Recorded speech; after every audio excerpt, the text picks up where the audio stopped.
Well, good morning, everyone. It really is a pleasure to welcome all of you to today's launch of Carnegie's Arab Horizons report. And it's a special pleasure to welcome back to Carnegie our distinguished guest, Zaid Rad al-Hussein. 3 years ago, we launched the Arab World Horizons project. The object was straightforward, if ambitious, to look beyond the tumult all around us to the long-term trajectory of the region, its people, and its place in the world. What we wanted to offer was an updated picture of the human and political landscapes of the region, building less on pronouncements and prescriptions from Washington and more on perspectives from Carnegie's network across the Arab world. More than a decade after the Arab Human Development Reports described the deficits that ultimately led to the Arab Spring, to its moments of optimism, as well as its dashed hopes and human tragedies, it seemed to us that there was a need for an updated assessment from the region, for the region, and for all those with a stake in the region's future. The project's first report, Arab Fractures, tried to do just that. It offered a comprehensive diagnosis of the overlapping security, socioeconomic, and political crises of the Middle East at a time when policymakers struggled to look beyond the web of extremist groups that embodied all of the region's troubles. The report was launched here in this room the weekend after the Trump administration's executive order suspending refugee resettlement and restricting travel from a number of Muslim-majority countries. That was a powerful example of policy action divorced from knowledge and informed by ignorance. And it was a stark reminder of the importance of this effort. Today's launch of the follow-on report, Arab Horizons, offers a set of principles and recommendations to address the stark diagnosis in the Arab Fractures report. It is, in essence, 5 separate reports written by 8 Carnegie authors and dozens of experts from the region. And unfortunately, today's launch is taking place against another painful backdrop: the despicable abduction and murder of one of the project's partners, Saudi journalist Jamal Khashoggi. The social contract in today's Arab world has little tolerance for stubborn, independent journalists unafraid to speak truth to power. It's a region where authoritarians feel the wind in their sails, and it is a time when democracies around the world, including my own, are adrift and losing their way. It is a moment when the practiced repressive habits of autocrats seem ascendant, and the institutions which guard freedom and dignity are being hollowed out in too many ways in too many societies. And it is a time when the politics of fear is drowning out the politics of hope, when leaders in the region, and even here in the United States, seem far too willing to indulge those looking to stamp out rumblings of criticism and free expression. All that reminds us of the urgent task of rewriting the social contracts in the Arab world. This is not a time to gloss over the underlying pathologies of the region. It is not a time to be mesmerized by neat top-down modernization efforts full of consultant jargon and robot cities in the desert. And it is not a time to keep doing the same thing we have been doing for decades and expect a different result. We hope our report lays out useful frameworks for a new path and a more hopeful future for the region. That is, after all that Jamal Khashoggi wanted. Jamal's last column for the Washington Post was entitled, "What the Arab World Needs Most is Free Expression." That is a fitting epitaph to a remarkable life. It is a message which Ayman and Salsan Asfari have done so much to advance in the Arab world for so many years, and we're enormously grateful for the generous support of the Asfari Foundation for this project. And it is a message that the 2 gentlemen on this stage have dedicated their lives to advancing. Marwan Mawasher, as all of you know, is our Vice President for Studies, a former Jordanian Foreign Minister, Deputy Prime Minister, and Ambassador to Washington, and an outspoken scholar and advocate for pluralism and human rights in the region. Marwan is an old friend and a wonderful leader of our Middle East program. Zaid Rad al-Hussein is also an old friend. I've deeply admired his intellect and courage during his service as a diplomat and at the United Nations, whether in peacekeeping missions in the Balkans, in establishing the International Criminal Court, or of course in his extraordinary tenure as UN High Commissioner for Human Rights. His has been a voice of light and honesty in dark times. And I'm very grateful, I know all of us are very grateful, that he's joined us today, now as a private citizen for the first time after many years in public service. So let me conclude by thanking Perry Kamek and all my colleagues here in Washington, in Beirut, and across the Middle East for their hard work and dedication, and for what I believe is a powerful and timely report. And let me ask all of you to join me in welcoming Zaid back to Carnegie. Thank you. Thank you.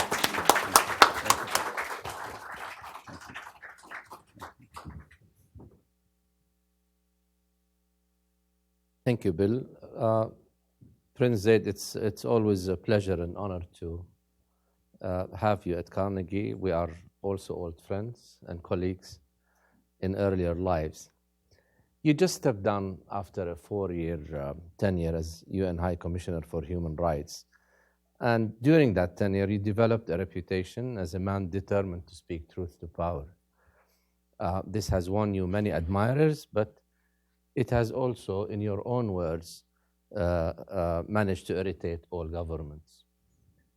What can you tell us about this experience? What have you learned from it? Well, the first thing is I'm going to exercise independence of mind and not answer the question. I want to first of all say how delighted I am to be here, and thank you, Bill, for that very warm introduction, and thank you, Marwan, for the question. And I also wanted to pay tribute to the authors of the report that's just been, or today's will be launched. I read it over the weekend. And while I was reading it, it recalled to me two memories, and both of which involve Marwan.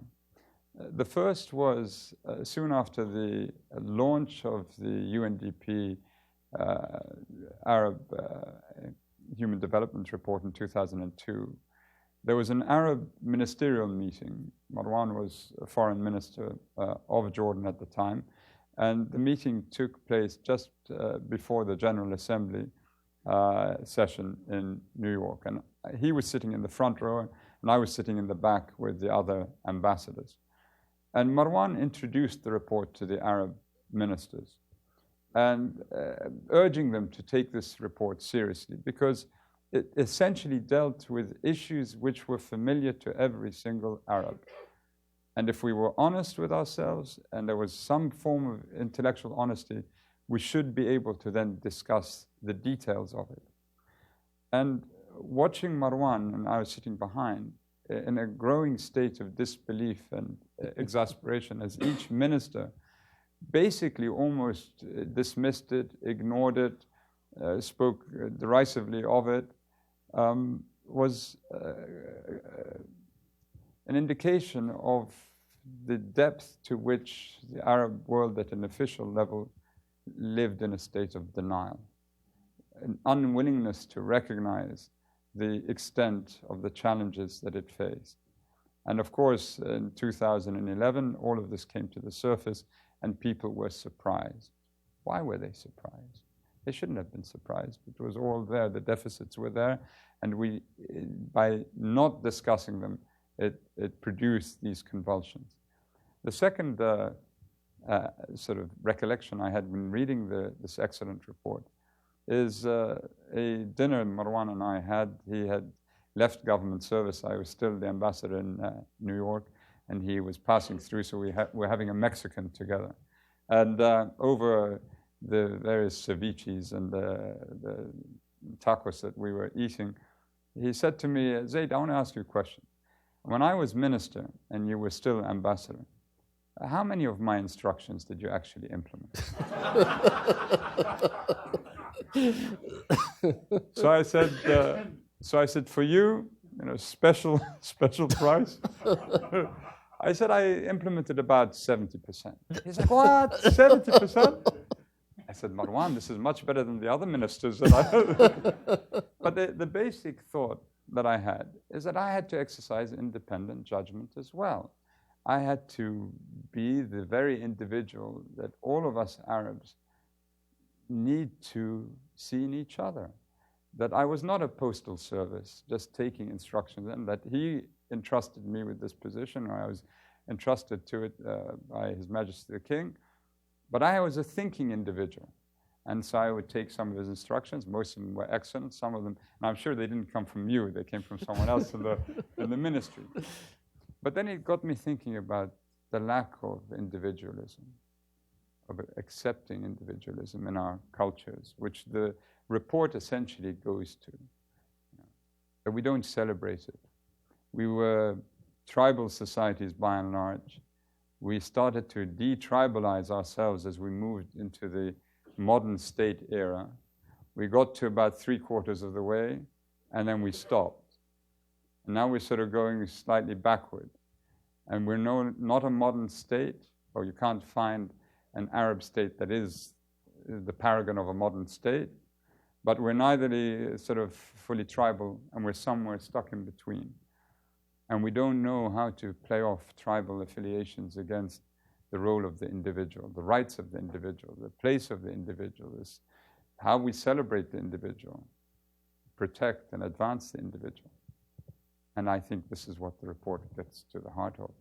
So in finding an answer to your question, it was a tough job. All right, we're going to leave it at that.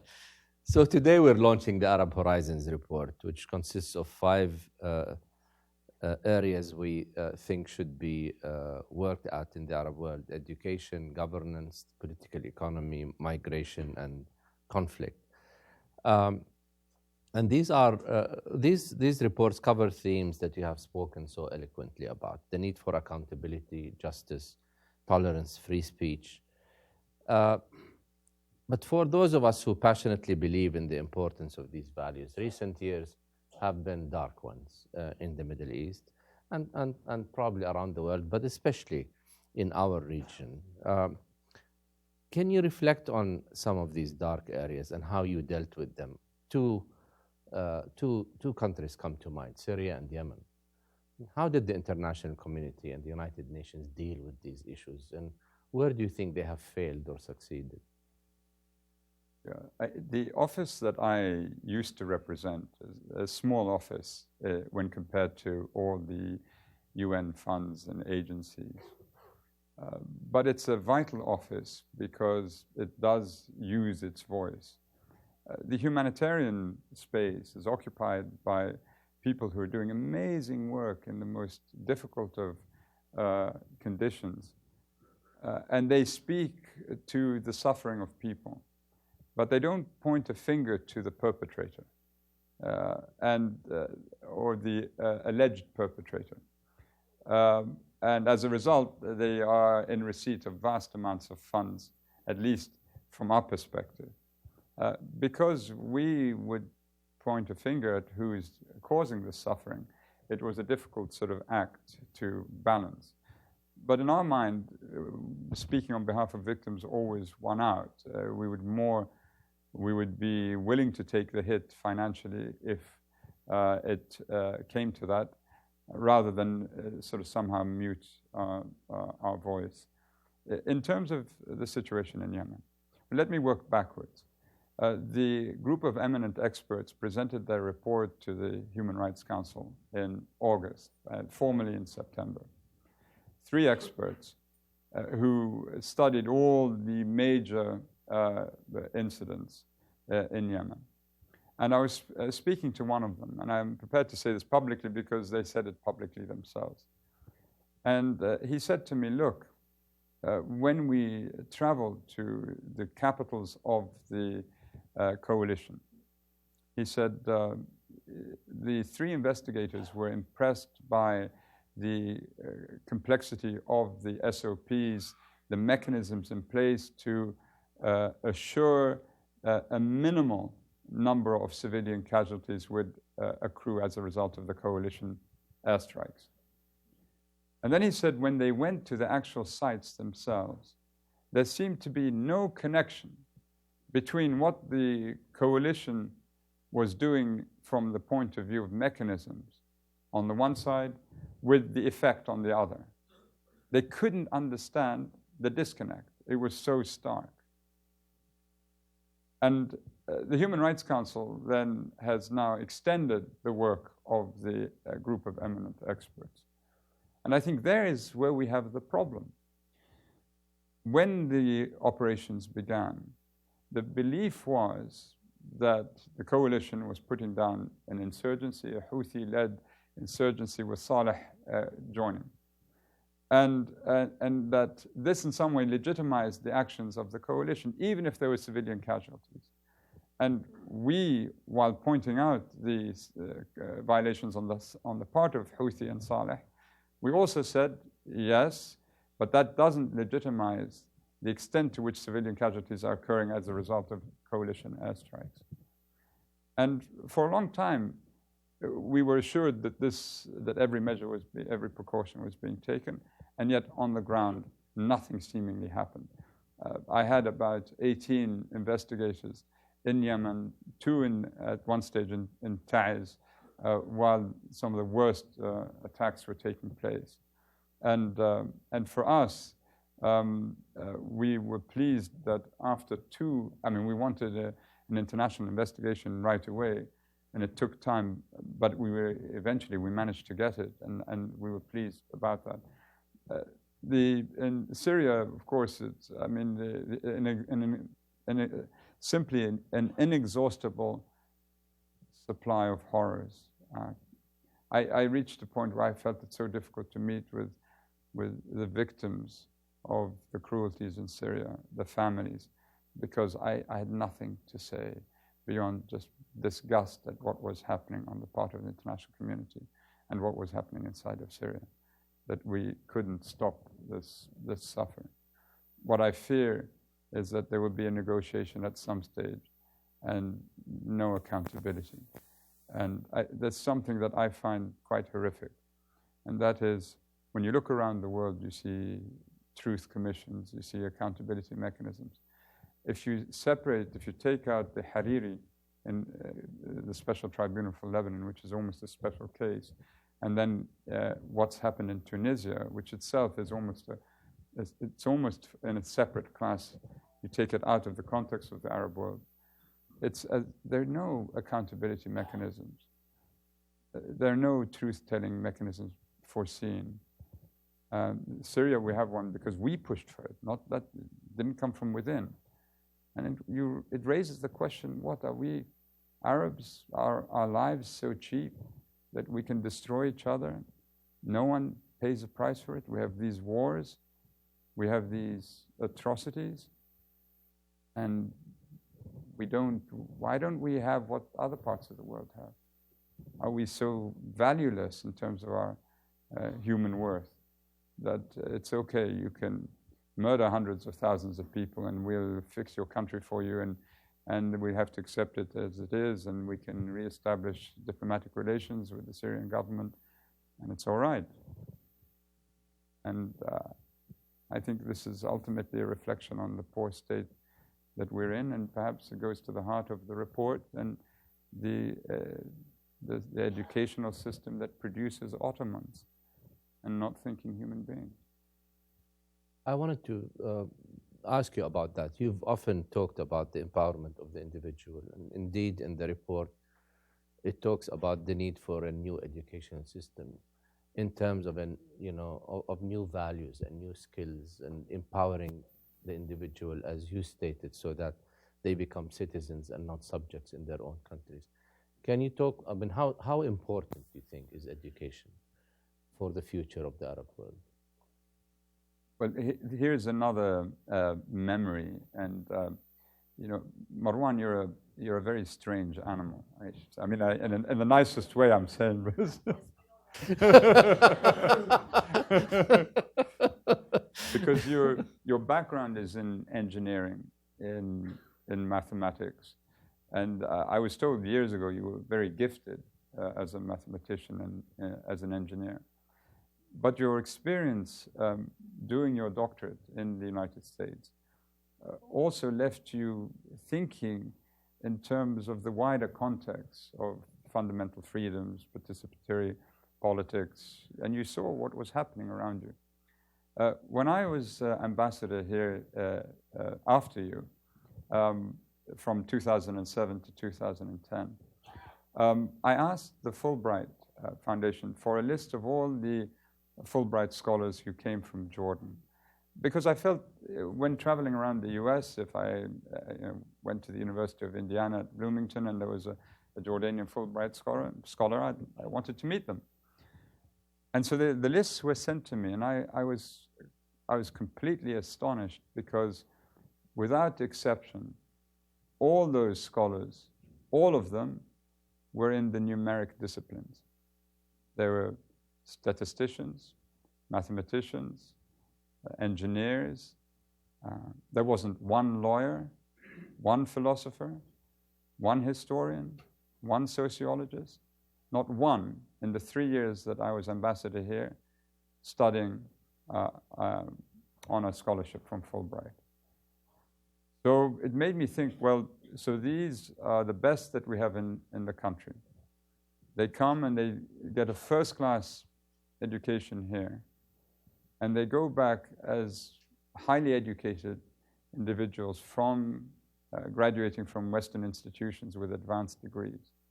But I wondered to the extent to which they really understood America, what the First Amendment means, what fundamental freedoms mean. And indeed, when you looked at the ranks of some of the people in Al-Qaeda, they're often doctors and engineers, right, with Western educations. But you wondered the extent to which they fully understand the history of this country, the background of this country. And so I asked the question, why is it? And they said, well, because they're technically gifted when they put in their applications when it comes to the sort of mathematics side of things. But English was always the impediment, and so you couldn't get large numbers coming to study on that side, on the other side. And I think this goes to some of what is discussed in the report, that there's a sort of technical part, but the broader import of what education means is sort of lost, and the deeper sort of resonance, the enlightenment you seek from education is sort of lost in this. And even if it were gained, then the conditions in many Arab countries, the restrictions on civil society space, on freedom of expression, are prohibitive. And so you think along very narrow bands of thought that's allowed you. In recent years, populism and nationalism have been on the rise in the Middle East, in Europe, as well as here in the United States. How do you think we can empower the individuals, moderate voices who preach alternative messages of integration, tolerance, and interdependence? Is this a lost cause? Well, here I got myself into a little bit of trouble because there's this initiative called The Good Country. And there are two researchers, an American and a British gentleman who, and this is online, it's called the goodcountry.org. Basically what these researchers have come up with is that there are 13% of the global population is thought to be fundamentally cosmopolitan, at ease with people from other countries, other cultures, other languages, a population that could find itself cohabiting with people from different parts of the world, similar values, similar outlook, don't wear their identity so heavily, whether it be religious or national identity, that it excludes others from the orbit of experience. And so they've started this initiative. They want to raise 200,000 citizens online, and then 700 million from that. And the idea is that there are people all over the world who are concerned about what they see, about this nativism, tribalism, this identity politics seeping in again. And we saw the destructiveness of this in the first part of the 20th century. Why we're allowing it back in again is a testimony to our stupidity, collective stupidity. How many times do we have to go through this to understand the effects it has, the short-sightedness, the narrow-mindedness? So when I became a citizen of the good country, some of my friends in our country said, is Jordan not good enough? And I said, no, it's not like that. But it's an expression that we should be thinking differently, that we shouldn't be thinking in terms of exceptionalism and in a way that excludes. Now, I think we can make the argument that all of us want to preserve certain traditions and cultural. I mean, we all do, but not when it's at the expense of someone else. Those sorts of traditions we can get rid of. Other traditions we can keep. Those that cause pain to others, we can do without. And I think that's the balance that needs to be struck. Thank you. I don't want to monopolize the conversation, so why don't we open it up for questions? People can just identify themselves and keep it short, and maybe we can take 3 or 4 questions at a time. That would be great. And any secrets you'd want to know about Marwan, I'm happy to. For a fee, of course. On this issue, you have no problem being drawn out. Anybody wants to start? Please. Sorry, Susan, can you wait for the microphone? Just for the last bit, when you said some cultural things we can keep and some we can get rid of, how do you judge which is connected directly to your sense of nationalism, which is whether it's negative or positive these days, and how do you decide this is good cultural and this is not? Well, look, I mean, there are a number of things we can discuss in the Arab world. Maybe the next report from Carnegie could include a sort of an annex with a chapter on human rights. We have very deep racism in our countries, very deep, and all of us know it. And we speak as if it doesn't exist when we know it exists.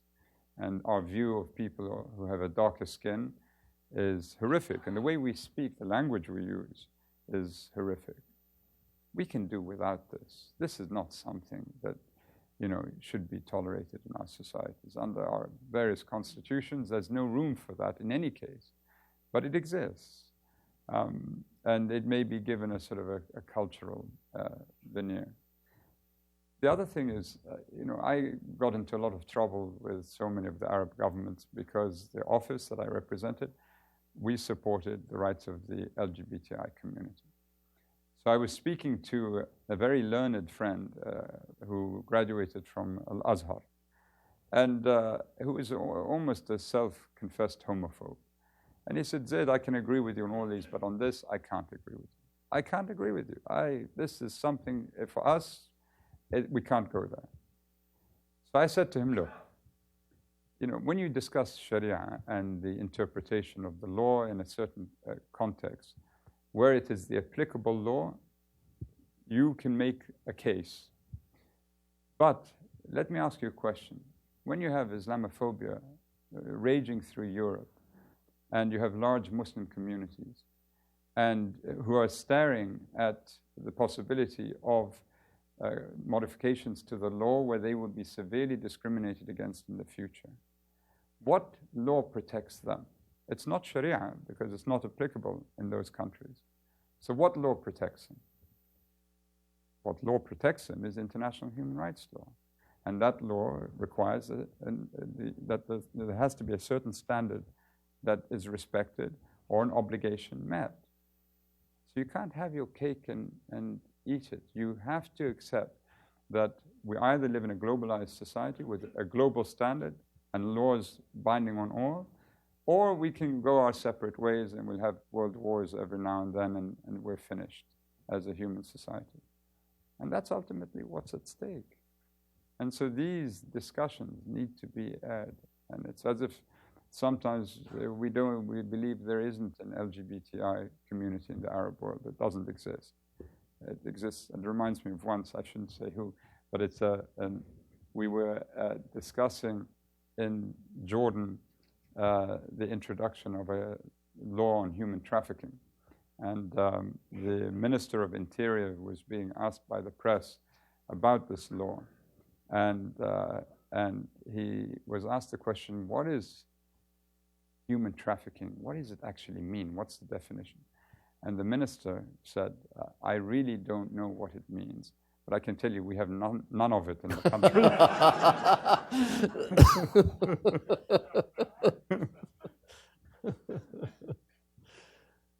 Michelle, please. Michelle Dunn from the Carnegie Endowment. If I may, I have two questions. One of them is you mentioned sort of the lack of mechanisms for accountability and truth-telling in the Middle East region. In the report, we also talk about the lack of sort of norms of warfare, conflict, and mechanisms for dispute resolution, peaceful dispute resolution in the region compared to other regions of the world. So I wanted to see if you have any further comments on that issue. And the second question is about the murder of Jamal Khashoggi and what kind of mechanisms through the United Nations system you think could be brought to bear to reaching some form of justice in this system, and how would they be invoked? Yeah. I mean, I'm not sure I'm well placed to answer the first question. I mean, clearly, in the dispute between the four countries and Qatar, there was no clear mechanism in place that could have averted that dispute on a regional basis. There was always the possibility, I couldn't understand why it never happened, that if the four countries were charging Al Jazeera with playing a role in fomenting terrorism and so forth, then why didn't those four countries then approach the UN Security Council first, before the imposition of the blockade? Why didn't they call for a private meeting with the Security Council, present the evidence that they had, and place the burden on the international community to do something about it before taking unilateral action? So maybe the mechanisms are there, but they're not at the forefront of one's thinking, and at least at a regional level, the Arab League didn't seem to have any sort of consideration, and maybe it should have, and perhaps it's a reflection of its own stature at the moment. In terms of the second issue, the killing of Jamal, which has filled everyone with revulsion, everyone. I think here we have to be careful, because when I was High Commissioner, I was always asked, as an example, when I was in Colombo in Sri Lanka, I was asked by one of the journalists, High Commissioner, are you here in Sri Lanka to drag our generals to The Hague and have them hanged at The Hague? And I said, no, it's much more modest than that. The position that we always took is that the evidence has to lead. The evidence leads us to a person who leads us to a second person and a third person. And there's a tendency, of course, to quickly and to rush to a judgment on who's culpable. Frankly speaking, we've heard a lot seep through from the Turks. We haven't seen all of it.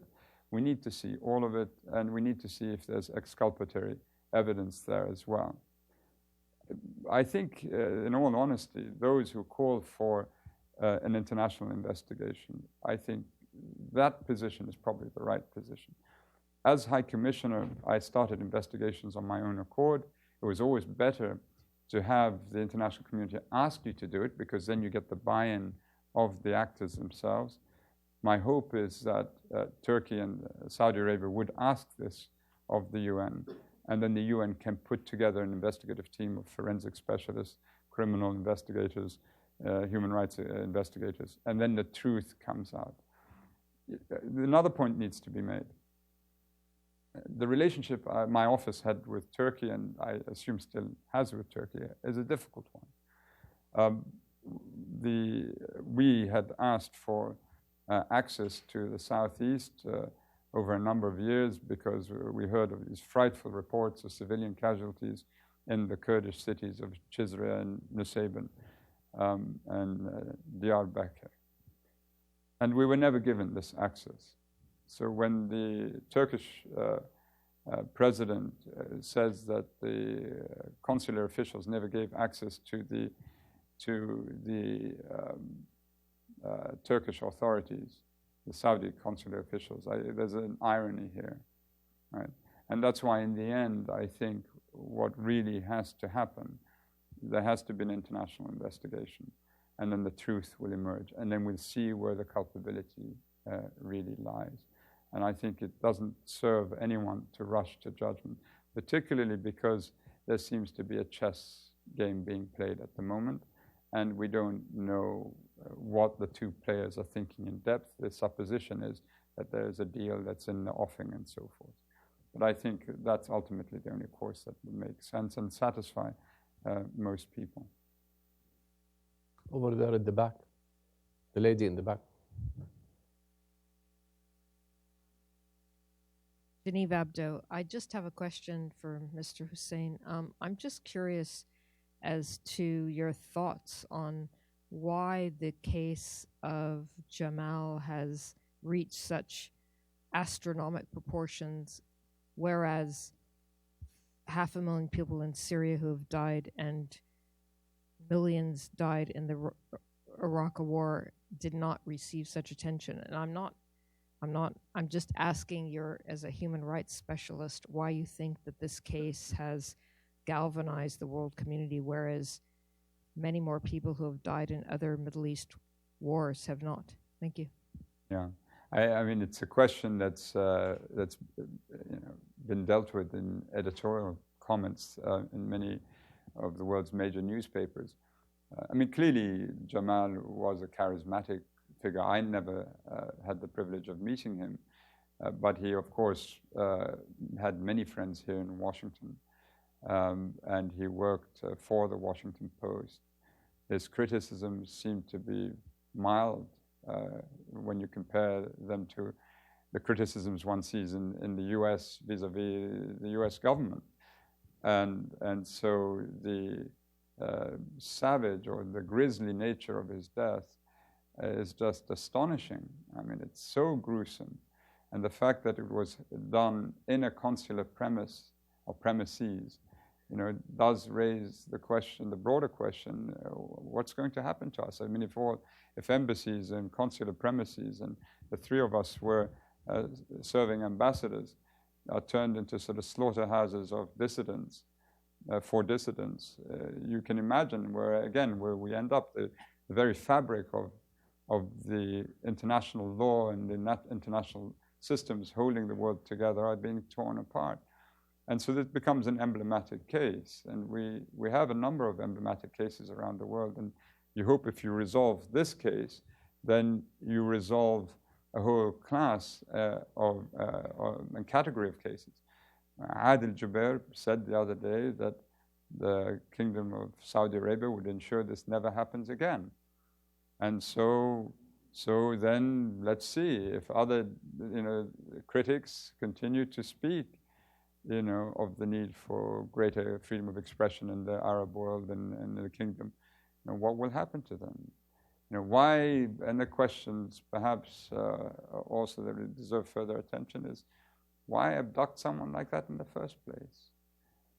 And then if the killing was at the behest of the state, which it seemingly is, but we need to sort of look at the details more carefully. Does it not tell you something about the fragility of the state in question?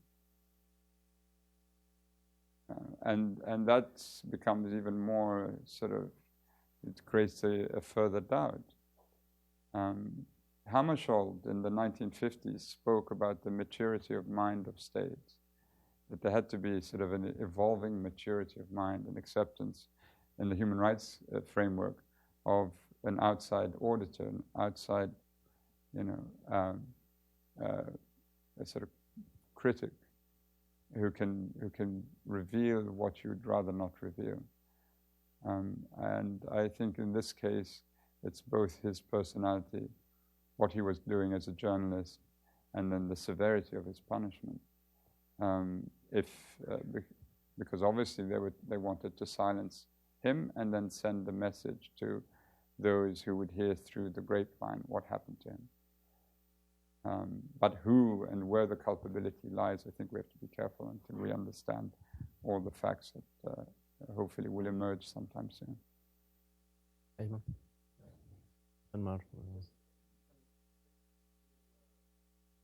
Ayman Asfari, the Asfari Foundation. Marwan asked a question, and you've very eloquently did not answer.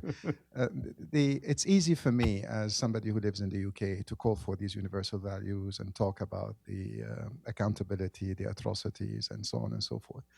But as a citizen, you're going to go back and you're an Arab citizen who believes in these values, who believes in human rights. What can you do? Seriously, I mean, it's a question because you talk to people. We've seen what happened to Jamal Khashoggi. He was in Washington. He went to Istanbul for a certificate, and he was slaughtered like this.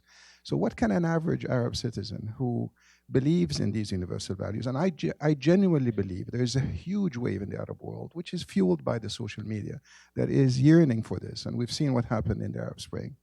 And there is a degree of defeatism now after the what happened in Egypt and Syria and so forth. But what can an average Arab citizen do, short of carrying arms, and short of becoming a radical, or short of jumping on a ship, on a vessel, and trying to escape from Lampedusa to Italy? I mean, that to me is a question that, and I'd be very keen to know, what will you do? Well, the moment I set foot in Amman, I'll go see my friend Marwan. So, when I was last in Amman, I've said so publicly. I mean, the Jordanian state as such, many of my former colleagues no longer speak to me, and I think in large part because of what it was that we were saying as the UN, as a UN Human Rights Office in respect of Yemen.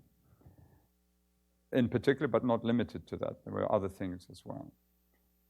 But I think you're right in the sense, and I think Marwan sense it's the same, that wherever I went in Amman, people, when I went to government department to have an ID replaced or to have my driver's license renewed, people were very, very friendly with me, and they thanked me for what it was that I was doing.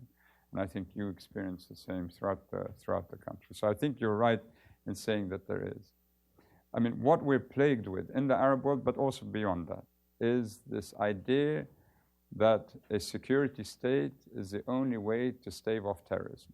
So you have to know your entire population, you have to have massive surveillance, you have to look at all their data, you need to know everything about everyone, you have your files on your ministers, your mayors, and you run the state like that. You don't build institutions. It's the shortcut method to rule.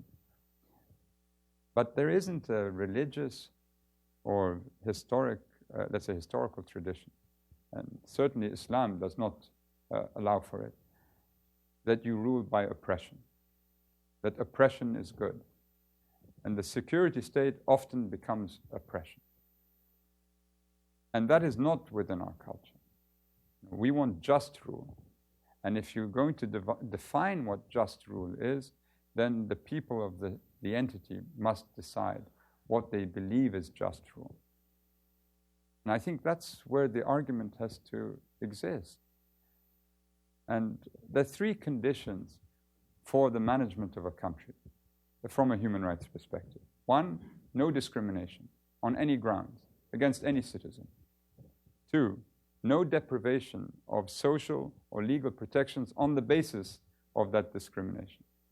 And three, no fear. I don't want to live in a country where overnight I'm arrested because a neighbor doesn't like me, because someone at work has an issue with me on a personal basis and they have access to the chief of police. I'm arrested, thrown in a dungeon, no charges for 10 years. I don't see my family. And who wants to live in that condition? You know, there's a paradoxical thing. If you look back to when most of us were in college, and you were released from the rule of your family, and you're living with these other students, you don't have any money, you're completely impoverished, 5 people in a small apartment, you're eating bits and pieces, but you're happy because you're free. Because you're free. If you're free, you can withstand the pressures of material deprivation. It's not easy to turn it the other way around. You can have all the materials in the world, but if at any moment you can be arrested and arbitrarily in a country where the rule of law isn't functioning properly, the judiciary is questionable, then that's no position for you to, that's not a dignified life. I think the thing is, one has to somehow try and make it personal for individuals. In the same way that no Arab, and none of us, wants to be harassed traveling through Europe at airports, and all of us have been. I was detained. As High Commissioner for Human Rights in a European capital. And what was amazing to me is I thought, if they do this to a senior official from the UN, and I kept thinking to myself, they really don't want to do this, because in the next 5 minutes I'm going to do a press conference. I thought, to just an ordinary Arab citizen traveling through Europe, to go through that where you're completely powerless, if they could understand that this is how many of their own citizens feel in their own countries, powerless, I think somehow maybe we can change this discussion around. You often hear this. I mean, I lived in Geneva, and you see occasionally bump into some of the Arab brethren who would be arguing that they're discriminated against when they travel to Europe. Well, what exists outside, there has to be internal, external consistency. If you don't want to be discriminated when you travel, you have to try and end discrimination in your own countries. The larger question, and this is the more difficult one, and I was asked this by a 14-year-old who said to me, why do we discriminate? Why do we human beings discriminate? And you have to give a short response. It's not easy to explain why. And we all know we have prejudice. We're born with prejudice. And we have to sort of exercise it out of ourselves. But that's the sort of foundational base at which we need to re-examine ourselves. I think then we can, and I think this is why the report is so important. And I mean, what worries me is that this report will be read more by non-Arabs who are concerned about the Arab world than by the very Arabs who should be reading it, which is many of the officials who really need to understand the depth of and the extent of the challenges they face. Let me just make one comment about this, Prince Zaid. It's, and that's maybe the activist in me. It's not surprising that there is not a single Arab ambassador in this room, when, in my view, the room should be full of them. But it's also not surprising that the report, the last report, Arab Fractures, was the #1 downloaded document from Carnegie, from any publication in Carnegie last year. So there is interest. It's a lot of interest. Unfortunately, not from Arab governments so far. Please, Jonathan.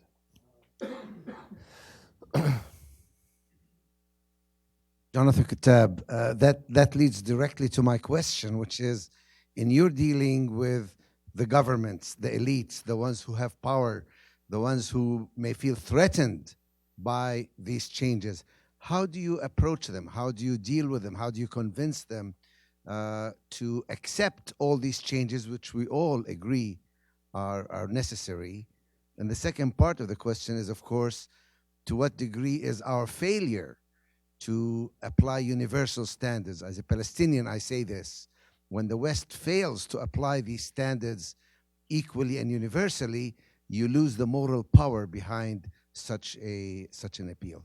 Yeah, I mean, on the second is that there should be no double standards. I mean, as the UN and the Human Rights Office, we were pretty tough on everyone: the Europeans, the US, Russia, China, Brazil. I mean, all the countries. I mean, I don't think I excluded anyone.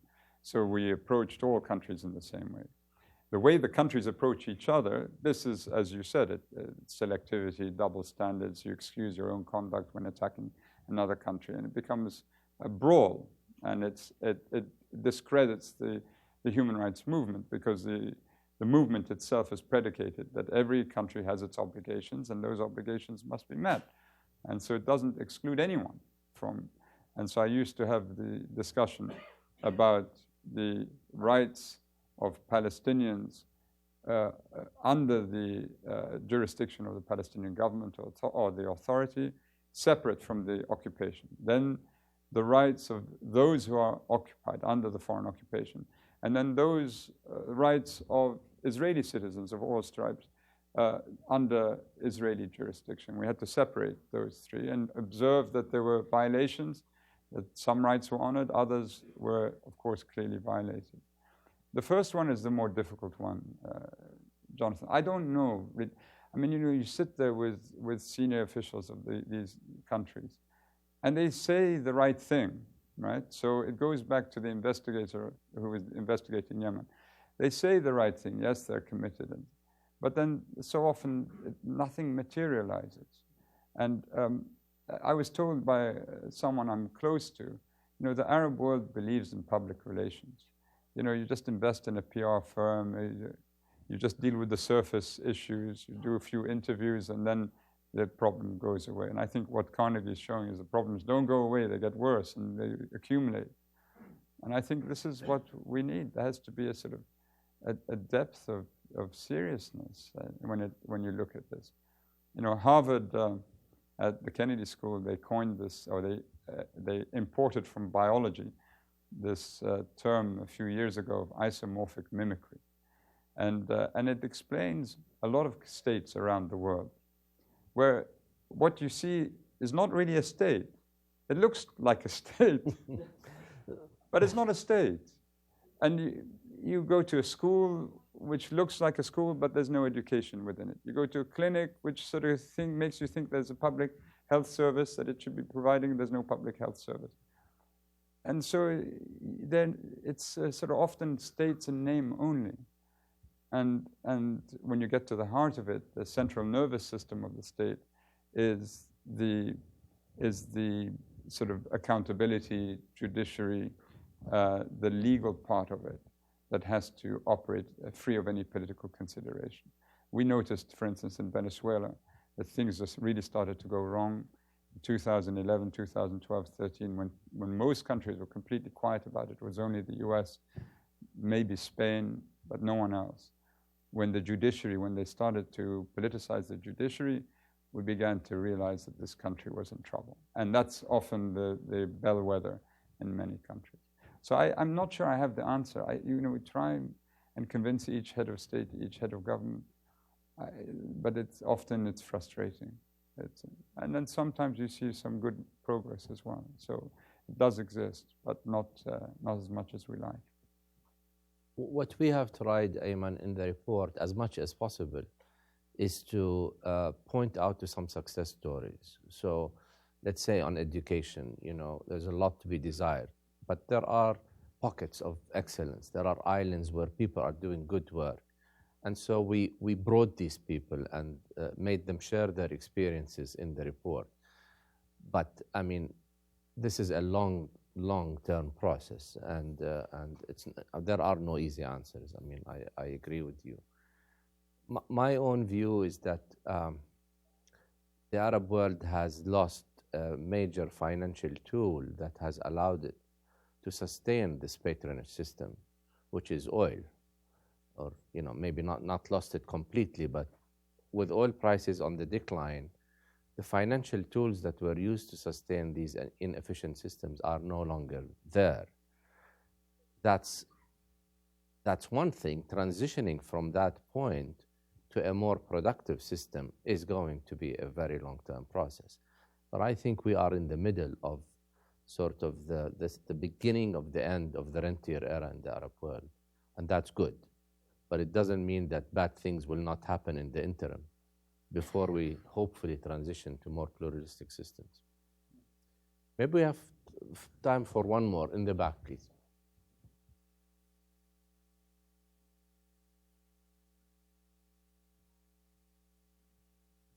My name is Nat Finkelstein. I'm a simple stranger in the midst of a very sophisticated audience. But I must ask you a very basic question, which I hope I was a little late, I hope wasn't covered. Given what I would refer to as despicable and deplorable rhetoric and positions of the current administration in the United States. What impact is this having in the Arab world? And you also were on the receiving end when you were High Commissioner of cutting funds from your office too. Yeah, this is this is going to be the subject of it should be the subject of a separate sort of interview. Look, from the very beginning, early on, when then candidate Trump began his campaign, we were alarmed. We were alarmed because, again, the U.S. In the construction of a post-war architecture, security architecture, economic architecture, rights-based architecture,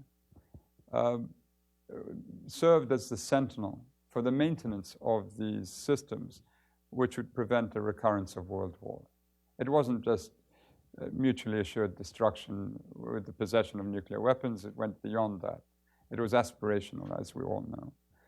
And if you're not in a position to advocate for it, even if you didn't believe it, then those who will draw a conclusion from it will do so. And you begin to see things happening, and they happen very quickly. When I was serving in Geneva, Nat, my building was the original League of Nations building. And so I constantly looked back at the League's experience. When Mussolini invaded Abyssinia in 1935, a panel of 3 countries was set up to adjudicate the issue and to look at the grounds for the Italian action and whether this was merited or justified. 3 Italian naval officers were killed. Mussolini had no intention of honoring or abiding by or respecting anything that the League had put up, and was determined to take Ethiopia at the time. And of course, in Berlin, conclusions were drawn, and the Nazi leadership were drawing conclusions. When the Rohingya crisis was at its height, 400,000 in 2 weeks, 2 to 3 weeks, butchered or pushed out of their countries. And there was hardly a response by the international community, hardly anything beyond the civil society, think tanks, but publicly, hardly anything said. I thought to myself, this is, one, of course, it's horrific given the suffering of the Rohingya. But 2, what are we sending? What signals are we sending now? That it's perfectly acceptable to be doing this sort of thing without fear of any reaction. And when the US isn't leading, I mean, don't forget President Trump, when he spoke to the General Assembly a few weeks after these events in northern Rakhine, didn't even mention the Rohingya. They weren't even on his radar. I think the lesson to be drawn is that we're moving into wayward space. And Robert Kagan wrote about this a couple of weeks ago in an editorial and said, welcome to the jungle. And I, having worked within the system, at least the UN system, you can certainly feel that all these institutions are under enormous pressure. And they collapse. The law collapses with it. And then we're staring at some frightening future. All of us.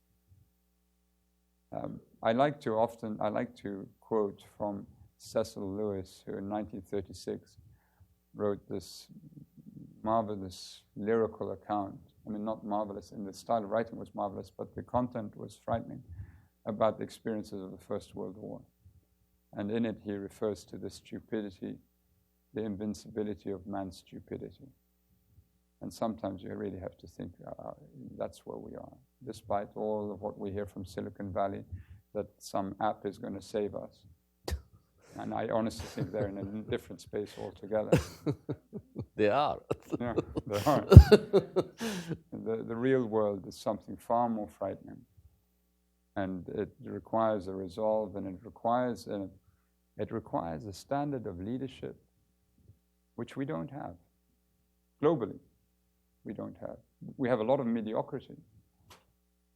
We don't have And I op-eded, I put something into The Economist a few weeks ago, and I said what really impressed me as High Commissioner was the quality, the bravery, the selflessness of the human rights activists.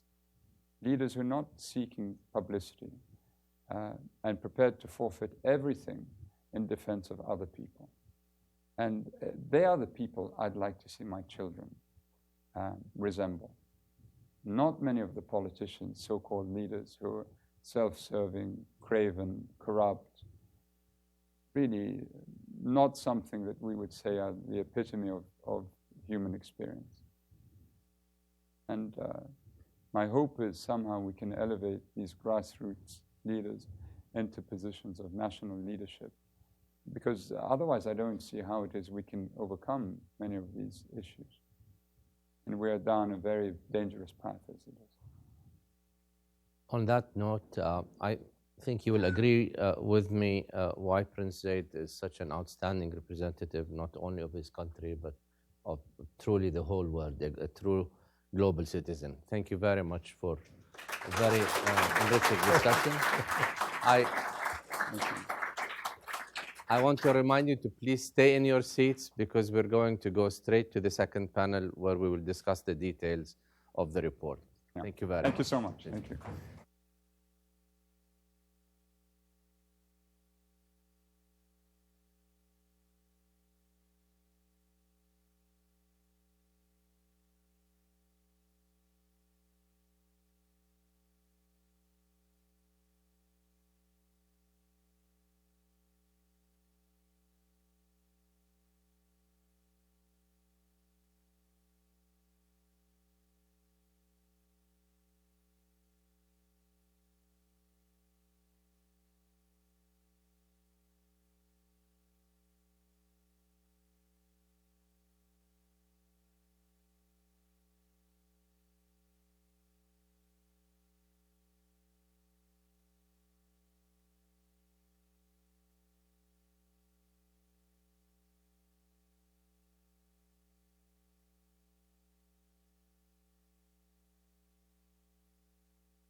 Are you okay? Yeah. I'll sit here once you sit.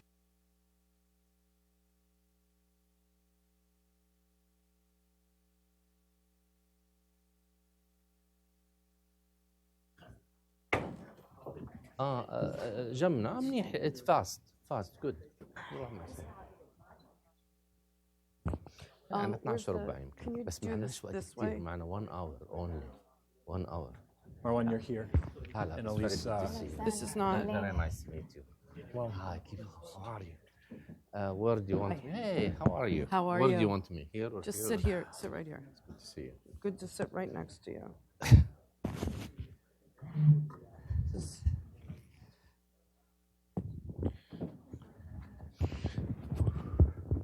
Not helping me out, buddy. Okay. Put it down. I'll do it just.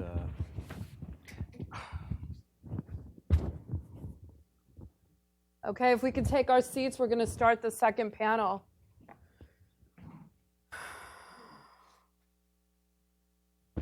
Thanks, everyone, for joining us. I know that Prince Zaid gave a very thoughtful and insightful conversation with Marwan, and I think that's a great jumping off point to talk about the Arab Horizons report that came out of Carnegie recently, and some of the issues surrounding exactly where we find ourselves in the Middle East today. I think I know we spoke about Jamal a little bit earlier, but I think we would all be remiss if we didn't kind of heed the lessons, I think, that Jamal was writing about early on. There's a lot of talk right now about, that he's a martyr for the Arab cause. The truth is that, for several years, Jamal was kind of ringing a warning bell about some of the issues we're going to be discussing today, and that are, so importantly detailed in this Arab Horizons report. And I know that there's a lot of fascination with the investigation and what happened to him and who's going to be held accountable. But I think we'd really be remiss if we didn't heed the lessons that Jamal was writing about. And I think that is what will be his greatest legacy. And I think that's what those of us who knew him will, how we prefer to remember the important work and the amazing person that he was. So with that, I'm going to kick off the panel. Marwan, you already know, is the Vice President for Studies at Carnegie, where he oversees research in Washington and Beirut. And I met him as the Jordanian ambassador here in Washington, and then later as the foreign minister, and also someone who's been writing about issues of reform well before it was fashionable. Hala Al-Dosari is a scholar in residence at the Center for Human Rights and Global Justice, researching women's detriments of health in the Arab states and in the Gulf. All right, we're okay with that. She holds a PhD in health services and from Old Dominion University, and it is really on the cutting edge of research of women's health issues, particularly in the Gulf. Rabah Al-Zeki is the chief economist for Middle East and North Africa region at the World Bank, previously the chief of the commodities unit in the research department at the IMF, and has studied also some of these trends in the economy of the Middle East and how it's been changing. And of course, Perry Kamek is a fellow at the Middle East Program at Carnegie here, and before that worked on Middle East issues for Secretary of State John Kerry, and then before that, which is actually where we met, when he was working for then Senator Kerry on the Senate Foreign Relations Committee, and also worked for then Senator Biden. So a lot of experience on this panel, and you, if you don't have the Arab Horizons report, I invite you to look at it online, because it's really picking up, I think, really maybe on where the Arab Development Report of 10 years ago, started to talk about some of these trends that we saw in the Arab Spring, and now where we find ourselves today with so many of these changes. So Perry, why don't you kick us off and talk about some of the main findings of the project? Sure. Well, I think Marwan kind of gave a little bit of an overview last panel, and certainly Prince Zaid gave a really impassioned kind of view of really the themes that I think were driving us as well. Really, it's a compilation of 5 reports, I think has been mentioned, on political economy, governance, education, migration, regional conflict. And basically, the main idea here is that the Arab region, the regional order, is collapsing politically, economically, socially even. And we obviously don't pretend to have any of the answers to any of these questions. But I think what we do think is that in this moment when, as Prince Zaid is talking about a kind of authoritarian trap, let's go back to first principles and try to provide a roadmap for leaders, for policymakers, both in the region here, as well as activists and citizens, for what are the elements of a new social contract. And I'll say briefly that we don't see these 5 subjects as at all unrelated. In fact, they're inextricably bound together. To really take on the magnitude of the problem really requires holistic solutions. And it's really based on this notion of the need to renew social contracts that really ultimately, as Prince Zaid said very eloquently, put citizens first. So I think that's really the starting point for the report. I don't know, maybe Marwan wants to. Well, I want to, yeah. Marwan, pick up on that in terms of, we talk about this rise of authoritarianism and conflict in the region. And, a lot of this is that as, the basic premise that I took from it is that these, particularly in the Gulf, these countries have been living high on the hog, and it was these services from cradle to grave. And, sometimes people weren't necessarily all that questioning of democratic principles because, I'm getting fed and I'm getting money for my family. And as, the economies are faltering and as these economic, benefits, I guess, if you will, or subsidies are failing, authoritarianism is the way to kind of keep the people in check. And so how do your message of renewing these social contracts that Perry discussed and investing in citizens kind of seems to cut against the grain. And so how likely is it that the governments are going to even take this into consideration? Before I start, Elise, I just want to remind people that what you have with you is not the full report. It's just an executive summary. The full report will be available. It's already available online, but it will be available in hard copy maybe in a week or so, and it will be available in a month's time in Arabic as well. I frankly don't see, I see a very short-term rise in authoritarianism. I argue that we are starting to see the beginning of the end of authoritarianism in the Middle East. The Middle East has been struck by two perfect storms. One in 2011, we prematurely called it the Arab Spring, but what it did was a protest against authoritarianism, against bad governance, if you will. It, of course, did not yet transform into an institution building process, and it cannot do that in 7 short years.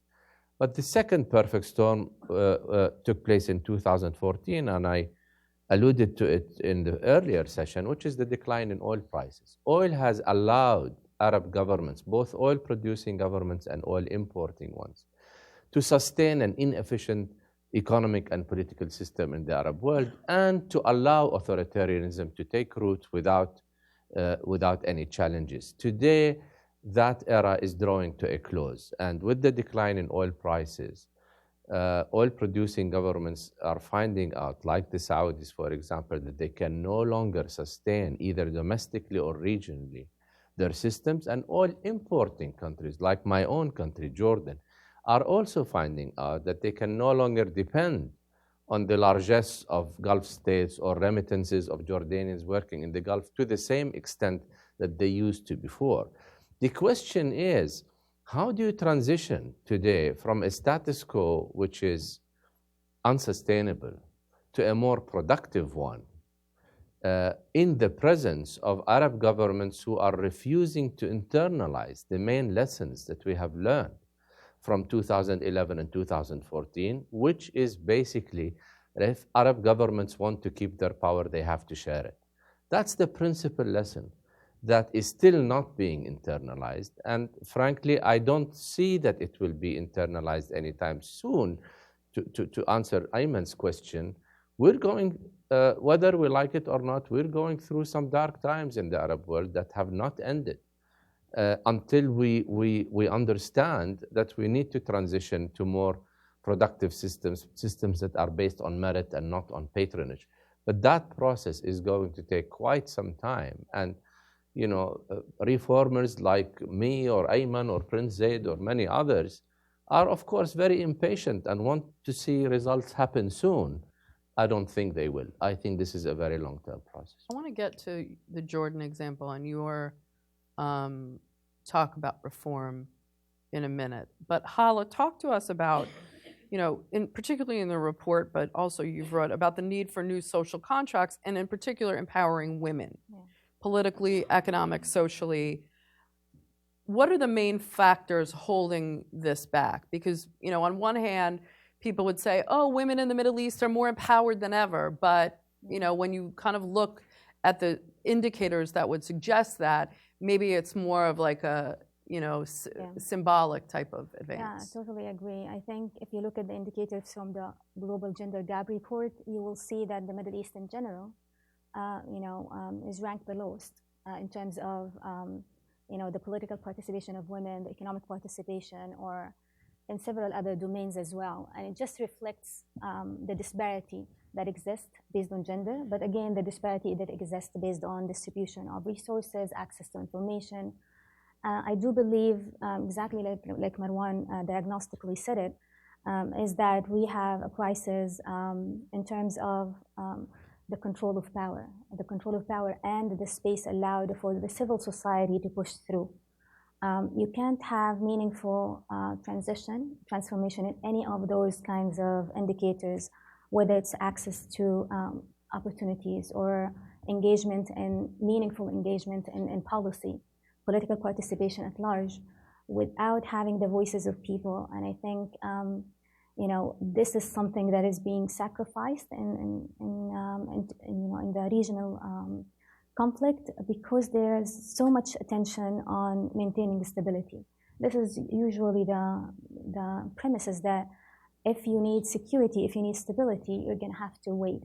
You don't have to basically engage people. You don't have to start a political transition or to democracy or any forms of political participation, or have some kind of cosmetic gestures, like allowing women to drive, or having those kinds of councils where people are appointed and selected based on certain conditions. So it doesn't really change the power structure, and it doesn't really bring forth the grievances of people or prioritize their claims in the political agenda. And this is why you see so much of struggle in the region to have the voices heard, and including the exodus of people coming out like Jamal and myself and others as well, who have chose to stay outside in order to pursue some kind of academic freedom, in order to have some kind of a space to push those ideas to their communities. Do you think that you said something about these councils and these women driving? Yeah. Do you think maybe some of these more symbolic type of things could spark, in Saudi Arabia, for instance, with the whole women driving, that even though the government said, okay, women can drive, it's really a cultural kind of shift. Well, so which comes first, the cultural shift or the government making some kind of gesture that will get people's minds thinking in that direction? So this is actually the root cause of everything, that everything can be, the burden of explaining everything has to be that the society is resistant and the governments are willing, right? But that really is a self-defeating argument, because the society, including myself, I have been one of the women who have really lobbied for lifting the driving ban, for abolishing the male guardianship system. All the women who have lobbied along, myself and others, are now imprisoned. And you don't have we've cultivated this kind of presence. We've actually extended our calls to so many community figures and leaders. We've leveraged the capacity that we have in terms of the media, in terms of connections, networking. We've created over, I would say, 10 years, this kind of strong presence to influence the culture, to influence the decision about making. The cultural subrogation of women, as opposed to giving them. I think this is what the societies have been trying to push for. Right. I mean, you get to see all those people who are leading their societies, including Jamal, including others from from those communities, and this is usually overlooked. It's usually the only person or the only people who are entrusted to lead a political transformation are the leaders, but this is not true. Actually, the call for all those kind of transformation came from people, and unfortunately, they usually get to position zero every time they reach this kind of influence to change the cultural norms.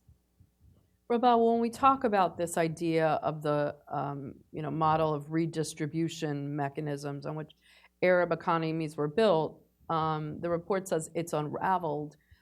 It seems as if part of the problem that's brought up here is that there hasn't been enough investment in the kind of human capital in the region, and it's more about giving subsidies and not being these kind of engines of dynamic job creation. How do you see it?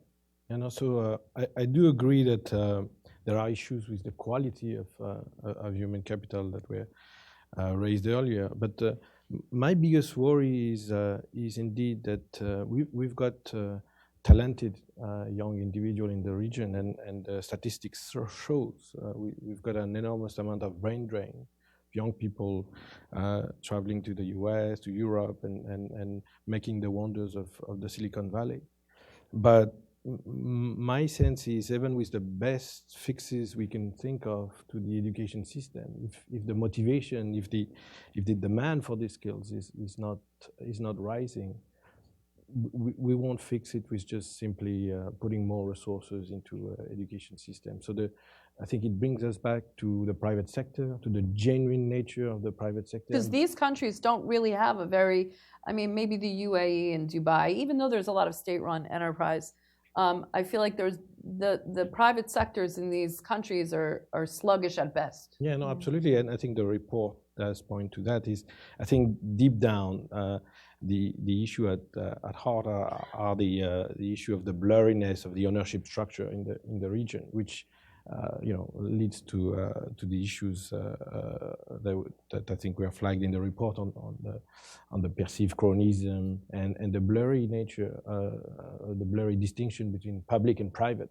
So I think that is the essence of what could set the region on a new path, and recognizing that empowering youth and women by giving them a chance at freer enterprise would be the way to go. And my sense is there are opportunities in the new tech, in the digital space. And when we look at the informal sector, 60-70% of the population are employed in that informal sector. If only we could allow the youth to transact online, to be freer in using digital payment and the like, we could see a new economy and a new sector emerge out of that informality, which is on a collision course with the formal sector. And so I think there are hopes, there is talent, but there needs to be that pull coming from a more genuine private sector.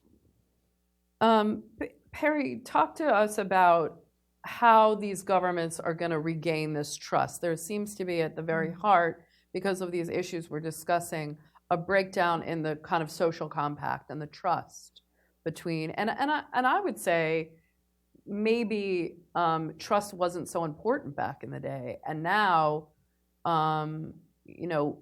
as a result of the Arab Spring and also of the kind of economy shifts that Marwan and Rabah are talking about, that there's this new emphasis on trust, and it's not there.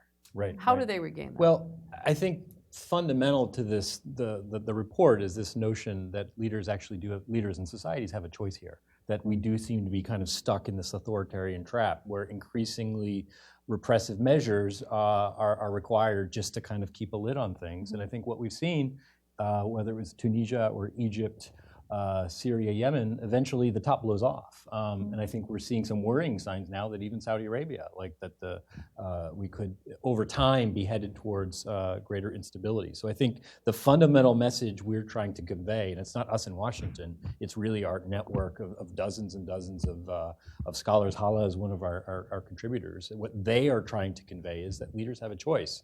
There's a saying, when's the best time to plant a tree? Well, it's 20 years ago or today. Mm-hmm. And so at some point, this too shall pass. The question is, are leaders going to make decisions that start to turn things around now, or do we have to wait another generation for yet another new crop of leaders who can finally see that you can't repress your way out of this, that eventually they'll have no choice because of exactly what the other panelists have been talking about, rising demands of growing populations. The only way ultimately to keep pace with that is to start to make some of the changes that we in our report, that the Arab Human Development reports and others have stated are so important. And Hala, I mean, obviously citizen engagement here is going to be a big part. Yeah, the idea, this is very worrying for me actually, because the idea that, new leaders in the region are actually using, the criticism or even the constructive one as ways to rally support inside. So basically, and instead of addressing the issue that at hand, exactly like Prince Zaid was mentioning, and instead of recognizing and addressing that there are, some serious problems out there and we need to work on it, they're looking at it to expand their, their popularity at home. And this rise of nationalism, political institution that is based on identity rather than on ideals, is very much gaining much of ground, and it really defeats any kinds of attempts to push forth constructive criticism of civil society. I want to say something that maybe some people might take issue with, but a lot of the people that you're hearing from today, I mean, we've been talking about what is so horrible about what happened to Jamal, but it could have happened to Hala, okay? And if you didn't have a leader like Jordan's King Abdullah or King Hussein or the kings that came before that, if you had a different type of leadership in Jordan, it could have easily been Marwan or Prince Zaid, because some of the criticisms that they were offering early on were very similar. As Marwan said, Jamal's criticism was moderate, and in fact was, almost trying to speak to the Saudis' better angels, I think, in terms of, I called him a frenemy of the Saudis, because he was trying to, guide them with love and patriotism towards a better way. And I feel that, knowing Marwan as long as I have, your criticism very early on, you took some flack for it, but you're still around, and and you're able to, and you're seen as someone in the country that, sometimes someone might roll their eyes and say, oh, that's Marwan, but I think, the kind of criticism that you've offered was taken with, yes, with a grain of salt, but also with a dose of respect.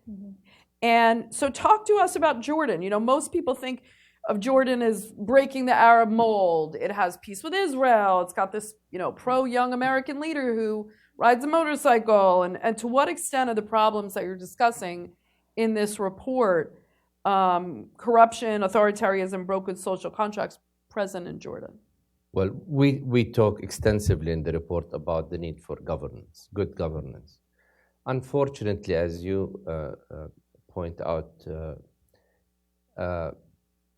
in the West, the new leadership of the Arab world has traditionally been associated with just the new generation of old Arab leaders. So it's Jamal Mubarak in Egypt. So it's Mohammed bin Salman in Saudi Arabia. So it's Saif al-Islam in Libya, and the list goes on. These guys, Mohammed bin Zayed. The list goes on. These guys truly did not perform just because they speak good English, just because they allow women to drive. Doesn't mean that they are putting in place a process of institution building in their own countries. So my point is, it is futile to depend on this kind of generation of leadership. The leadership that we are witnessing today in the Arab world is coming from civil society. It's not coming from the old generation or old class of political elite. The problem with civil society in the Arab world is that it's still not mature. And Arab governments have not allowed civil society and political parties to emerge so that they produce, seasoned leaderships. So we are in between. And that is why we have such a trust gap that the report also talks about. Arab publics don't trust their government, period. Okay, you talk about the Palestinians, there is no credibility for either the Mahmoud Abbas PNA or Hamas. If you talk about Jordan, there is no credibility about any government institution, including that of parliament. Can you believe that 95% of Jordanians could not name one achievement by their parliament? One. I mean, you talk about approval ratings in the US, this is by far worse than that. So we do have a problem of leadership. It is very difficult in the Arab world to talk about, sharing power. It's very difficult. There are very few instances in the world where leaders shared power willingly. And so I understand the difficulty that the Arab world is facing. What we are saying in the report is this. The Arab world has two choices, and two choices only. Either the headache of change or the cancer of the status quo. There aren't third options. And most Arab governments, maybe all Arab governments with the exception of Tunisia, are choosing the cancer of the status quo. It's unbelievable. Something else we talk about in the report that has direct relevance to this. All Arab governments are the principal employer of the workforce in their countries, all of them, okay? That is one way by which they built sort of acquiescence among their publics. In Jordan, 42% of the workforce is employed by government. Talk about an inefficient system, 42%. So now we are at a stage where governments became too bloated, too big, and oil prices came way down so that governments can no longer employ more people. They just don't have the financial means to do so. So what do? Who picks up the slack? It's the private sector. But even if the private sector is empowered to employ more people, they're not going to employ people who have no skills to be employed in the private sector. So we go back to the education system. You know, you either teach people not just the technical skills to be employed, but the liberal values that we talked about in the first session. People who can think for themselves, people who are critical thinkers, who are researchers, who are communicators. Unless you do that, and that comes at a price, of course, because these people are not going to accept anything their governments tell them. But unless you do that, you are not going to build pluralistic and stable societies. So Perry talks about all these areas being interrelated. We cannot talk about one area in isolation of the rest of the areas. But unfortunately, once again, this message is not being internalized at the Arab world's own peril. Rabah, it sounds to me that this is not a sustainable economic model. Yeah, clearly not. And you talk also, and you were the author of a recent World Bank report which spoke of the need to develop digital economies to jumpstart job creation for the youth. So talk to us a little bit about that, and how do you move away from this kind of anemic economic model that Marwan is talking about? Yeah. So in the report we do speak about the so-called middle income trap. The idea, and I think the report by the Carnegie Endowment does speak to this comparison between South Asia and the Middle East. And clearly what has happened in the region is that the region got stuck. It got stuck at this lower middle income status. And the reason, in my mind, is that they have put so many obstacles in the ways of technology adoption. So think about the manufacturing era in the region. It didn't take off. It didn't take off in Tunisia. It didn't take off in most of the countries in the region because it got captured. And by getting captured, you create rents. You don't create an impetus for innovation, and the machine gets stalled, and you're left behind. So my sense is that there are government-induced a lack of technology adoption, which doesn't allow the region to create the kind of impetus for growth and inclusion of a talented workforce. And if you contemplate what's ahead of the region is the potential for the fourth industrial revolution and the leapfrogging that we see in some part of sub-Saharan Africa, which much lower income per capita. So the idea would be to release some of the obstacles that we see in the telecom sector, in fintech, in the digital payment, so as to allow for these educated youth to try and take the horn of that potential leapfrogging and drive the region ahead. So I think the region cannot be hoping for millions of jobs coming from some illusory billions of dollar investment in manufacturing suddenly coming from trickling down from Asia. Asia is likely to cluster the manufacturing industry because of automation, because it has a supply chain that's organized around it. And the only path forward, and yes, there are many people employed in the public sector, but the vast majority in many countries are employed in the informal sector. And this informal sector could gain in productivity, could gain in market access if we were to unify this market by allowing a much more affordable, a much better internet, by allowing payment system to go digital, like we've seen in Kenya. And at the moment, we have fragmented economies. We have cities not trading with one another. So even though those are relatively small market, if you look at each country specifically, each city within a country is not trading with one another. So we haven't even used this communication technology to unify this market and make them attractive to their own citizens who are living and again, making the wonders of Silicon Valley and elsewhere. And let alone attracting foreign investors, because they don't look at this market as unified. If you have 20 million population, but it's a fragmented market, nobody's going to be interested in coming in.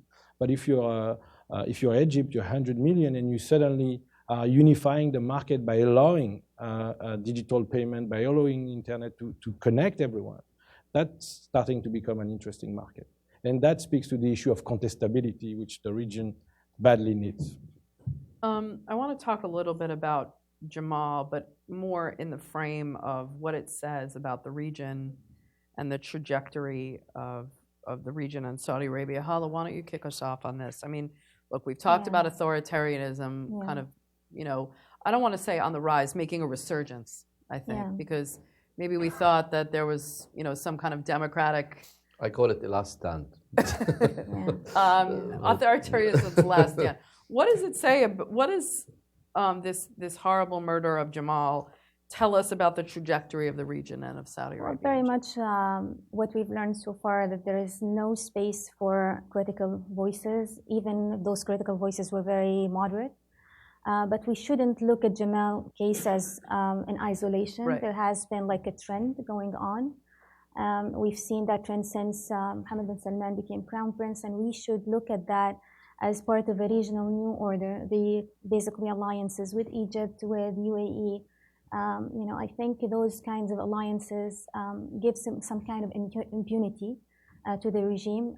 For us, we always believed that the only free internet medium for social entrepreneurs or for people to spread ideas and share them is the internet, and there is more and more laws that actually control that. For Jamal and others, having a platform outside where there's some kind of a protection, some kind of a political, basically, space for him to speak and to embrace and support and show solidarity for his ideas, it just tells you that how fragile and vulnerable we are. Was even for people who were in a protected place, in a place that should be, more acknowledged and more, I would say, recognized, these people are not protected. So really speaks volume for the atrocities and the idea that, the international community looks the other way around. They're not actually implementing any kinds of checks or balances on the power. Perry, how do you think the U.S. government should respond here on the case of Jamal? I mean, there's a recommendation Western governments limit arms sales to regional governments to constrain Middle East conflicts. That's been renewed in the case of Jamal, that this arms deal should not go through. I mean, is that really likely to happen given the Trump administration's affinity with some of these governments? Well, I think there's several things that should happen. The president has said that you don't break a strategic relationship and one that's central, frankly, to the world economy. Does he have a point? And he does, and I was going to say he does have a point. But on the other hand, I think the first panel talked about the need for accountability. So at least if the U.S. is not going to support such an effort, at least not to be an impediment to it is key.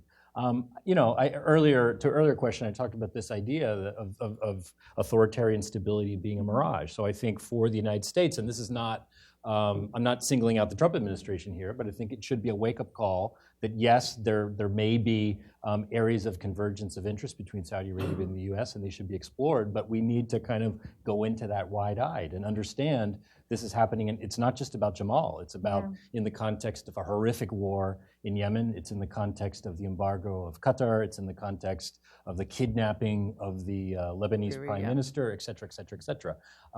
So, you know, I think it is time to have, we talk about this in the conflict report, it is time to have, and written before this murder, it's time to have a kind of new discussion, if not by the administration, then in Congress, about, you know, the Middle East is the most militarized region in the world, and the United States is the biggest arms salesperson of arms to that region. You know, is that really supporting U.S. interests, let alone regional interests? So cutting the assist, you know, it's time to have a conversation. How much support should the United States be given militarily to the conflict in Yemen? On a political sense, Marwan, it seems as if the Trump administration is setting up a thing where, like, let's just do whatever we can to protect MBS. You know, there's some highly, I think now the phrase I'm hearing is highly likely that he knew about it, whatever. Should the administration be protecting him at all costs for the sake of stability in Saudi Arabia? Or is this like a house of cards that is not really stable and they're going to pay the price later on? I mean, while at one level, one would agree that... Given all the other things he's done. Of course, but while one would agree that nations pursue interests rather than values outside their territory at least, don't ask people in the Middle East, why do you hate us? When something like this happens, when President Trump comes out and says, this is terrible, but hey, we have arms sales and we're going to stick to that. I mean, it is a very real policy. It is, of course, but I'm saying, if that is the route that nations want to take, then don't care if you then hate don't ask why do the people hate the U.S. in the Middle East. And don't care. Don't expect people to, you know, believe you when you say you are about values, and then you violate these values because of, you know, even few $1 billion of arms sales. I mean, I'm just talking real politics here. Look, Prince Zayed was here you were not here, at least. And I think, does he come across as a revolutionary? Does he come across as a threat to systems? He's the nicest man in the world, okay? But he's very values-driven. But he is value-driven. These people are persona non grata in the Arab world. Prince Zayed today is a persona non grata in all of the Arab world. Why? Why? That's true. You know, so. You're kind of skirting the line. I'm not. I'm kidding. No, he's worse than me in other Arab states. I'm getting there, but no, but you have to ask yourself why. You know, is the Arab world so oblivious? Not the Arab world. Is our Arab government so oblivious to the need for free speech to build, you know, not just pluralistic societies, but stable societies? You talk about stability. I don't think the cause of stability is going to be served in the Jamal Khashoggi's case by being silent about it. That's not stability. That's short-term stability. We've seen what 2011 did to short-term stability, to stability that was imposed by force. Tunisia was the most police, you know, state in the region, maybe in the world. Egypt was a very deep state. Yeah. It did not prevent people from going to the street and, you know, trying to change their systems. So this notion of artificial stability that comes through authoritarian force is a notion that I think needs to be revisited. Rawat, talk about, and then I want to open it up for questions. Talk about the correlation between short-term economic and political stability versus the long-term economic feasibility here. Like, everyone's talking about, oh, we have to prop up, and this is, I mean, particularly in the Saudi case, but obviously it has regional implications. We have to keep, prop up MBS, can't let anything happen to the regime, because if the regime falls, there'll be chaos in Saudi Arabia, oil prices will fall, and it'll be madness. But talk about this in economic terms. Absolutely, this is a great point. So there is such a thing as a trade-off between risk and development. So if you wish, if you compare the Middle East to Latin America and Asia, East Asia in particular, what you've seen is Latin America and East Asia faced enormous set of financial crises, economic crises of the kind, because they experimented. They did experiment with liberalization, with opening market. It's not perfect, but they did tag along and develop. The Middle East did come down on that trade-off, on basically taking no risk. As a result, they had very few financial crises, full-blown. Yes, it is on an unsustainable path, but they still have aid, they still have rents from oil, which is allowing them to keep going. So on the risk part, they did come down on zero tolerance to risk. They didn't have any crisis. But look at the development outcomes. They've been very, very mediocre, and productivity growth is very low. So this, I think, reflects that very philosophy of regulation in the region, which is, no taking risks at any cost. So when we see the regulation apparatus that has been rolled out in the region, it's constantly about avoiding a banking crisis, stalling all sorts of initiative, and that has a cost. That has a cost in terms of productivity, of growth, of not being a pool for talent. And it has blocked the adoption of technology, and it has relegated the region at the bottom of the middle income status, and they are at risk of falling further behind. So regulation has to be completely rethought. I think that the report does speak to the issue, and it has to allow for yes, some prudential aspect, and we know how important guaranteeing the financial stability of the banking sector is, but that can't be at the cost of allowing for fintech, allowing for the kind of e-commerce that we'd like to see in the region, and the kind of innovation and the quality of services that I think the people in the region deserve. And if I may, I just want to add one point about the democracy aspect. There are many benefits to democracy, but one I see that is very important in the context of that talk about reform is that there are elements of self-correction in democracy, which are that if you get a crisis, then the media, the think tanks get to talk about what needs to be done to repair. And the region has scored very low on disclosure of raw data, which allow think tanks and experts to investigate. And then, of course, journalists, when they're allowed to operate, they don't have access to the kind of expert report and let alone the raw data to support that kind of body of knowledge that would then translate into a public debate on reform. This is true at the local level as well. When there are crises with utilities in the region, there is no informational feedback loop that allows the user to complain about the quality of the services and then the provider to improve on the service. So democracies have many benefits, and the region has cut itself from that important feedback loop that I think the region needs to avoid drifting away further.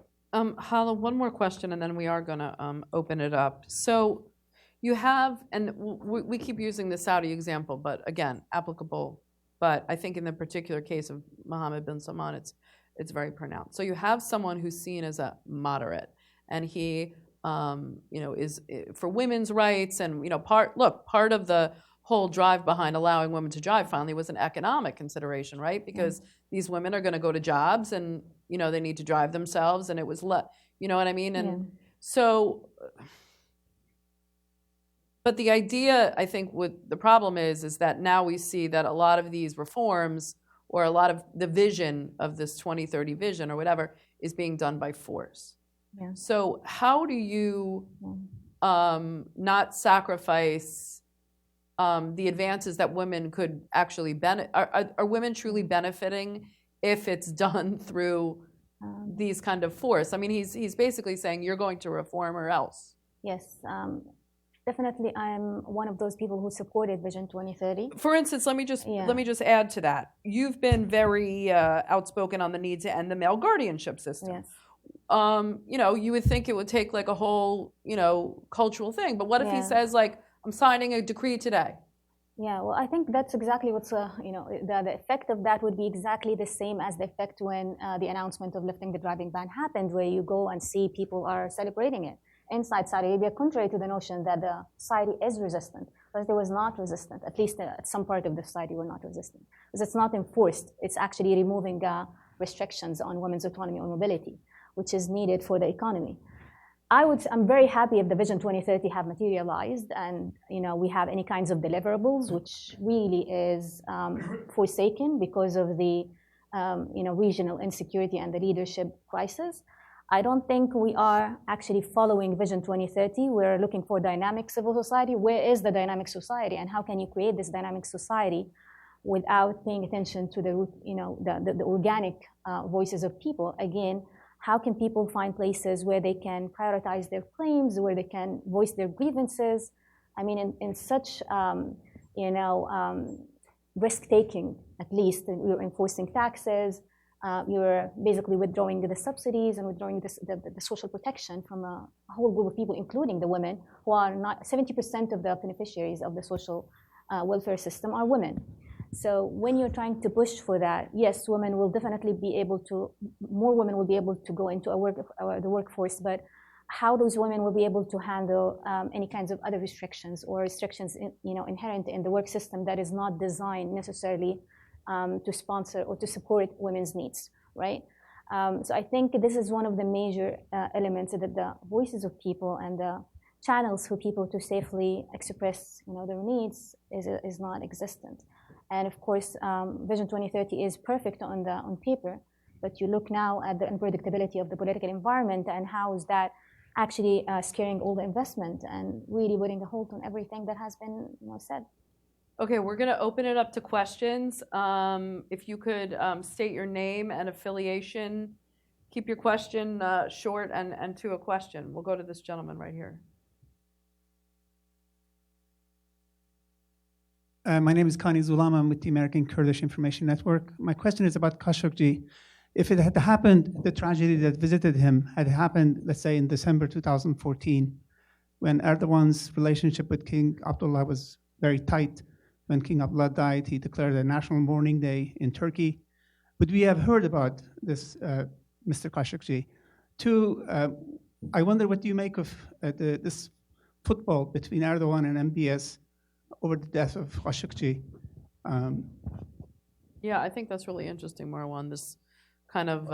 Hala should address this question. Go ahead, Marwan. Well, it just speaks to the rivalry in the region, right? There is a new social order that is, or regional order that is being shaped, and every country is trying to push the other, basically, to compete for it. And the Khashoggi's case has been used actually as a bargaining issue between states. And I think in Turkey and Saudi Arabia, we're not going to be able, that's why we call, and everyone is calling for international independent investigation into the case and having some kind of measures that these things will never happen again, which of course are relying on the leadership. Whether this would have happened in 2014, I think I'm not sure about the responses, but we have seen things have happened, before the Khashoggi's case, the roundup of people, the Yemen war with thousands of, casualties. And we haven't seen any kinds of interferences. I'm not sure, is it because of the media sentiment, or because Mohammed bin Salman has invested so much in the media and somehow invited this kind of attention to everything related to Saudi Arabia, that the case of Khashoggi became like more of an irony, right? So I'm not sure if in 2014 it would have set an alarm. But of course, in 2014, there were so many incidents around the Arab world, the Syria, I think. It was, a heartbreaking thing, and people did not take any stand or reflect on these things. Can I add to that? Yeah, I mean, Erdogan really seems to have the sword at the king's neck. I would pose the question differently. had Erdogan said what he said about Khashoggi during his first term, people would have listened more. Okay, Erdogan is the last person today to talk about democracy in the region. And that doesn't, of course, he's playing a political game, obviously, more than standing up for democratic rights and Mr. Khashoggi's rights in particular. And I think, a lot of people felt that when he came up with this statement yesterday, they felt that he wasn't really telling the whole truth. He was just playing, as Prince Zayed said, a chess game with Saudi Arabia. Right here, this gentleman right here, and then the woman in front of him. Steve Winters, independent consultant.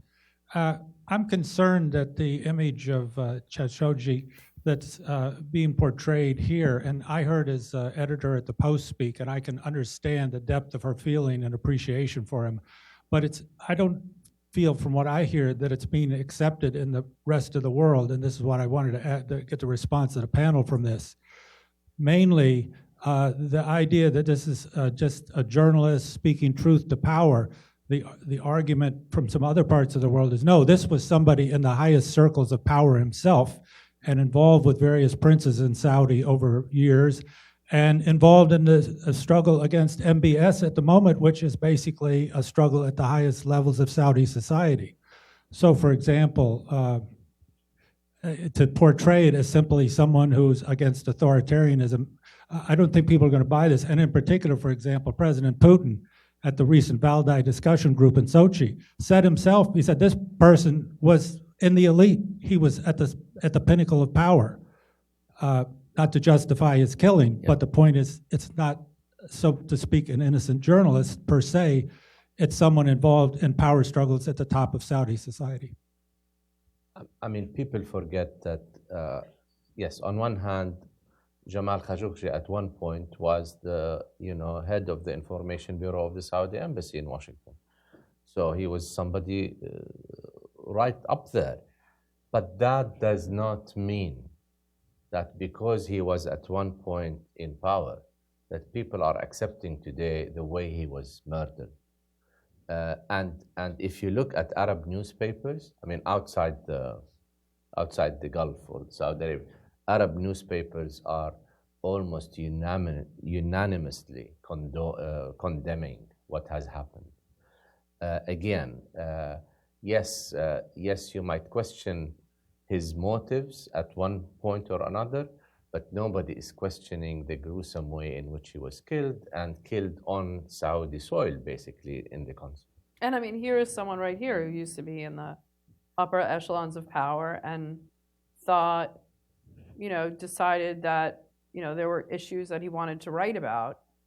That doesn't mean that he doesn't still support the government. And I those of us who knew Jamal, I don't think he never called for the overthrow of the regime. Never, not at all. But I mean, just want to add one thing Yeah. to the question. I think the thing that makes Jamal unique is his influence. So I think that speaks to the intensity of the political leadership in trying to force their own agenda. I think one of the articles of Jamal Khashoggi, the one where he said that why the U.S. should push for an inclusion of the Muslim Brotherhood. Muslim Brotherhood has been like one of the main objectives to exclude and to target and persecute. They were actually, named as terrorist organization in the Arab countries. I think the minute they realize that he has enough influence to push the idea that Muslim Brotherhood are legitimately allowed to engage in politics in the Arab world and not to be persecuted, I think that would set the tone for more aggressive targeting of Jamal. And I mean, that didn't mean he was a member of the Muslim Brotherhood. That's not. It just that said that you can't exclude from the political conversation. Excuse me. Hi, my name is Hiba Kele. Thank you so much for speaking. My question is, you mentioned the phrase, the cancer of the status quo versus the headache of change. How do you think countries like Jordan are kind of worried of pushing the status quo too much out of fear of what would happen, of what the consequences would be and a fear of kind of becoming, that instability of being like the countries around them? And if so, how would you overcome that obstacle of, rocking the boat too much out of fear of what would happen if you did?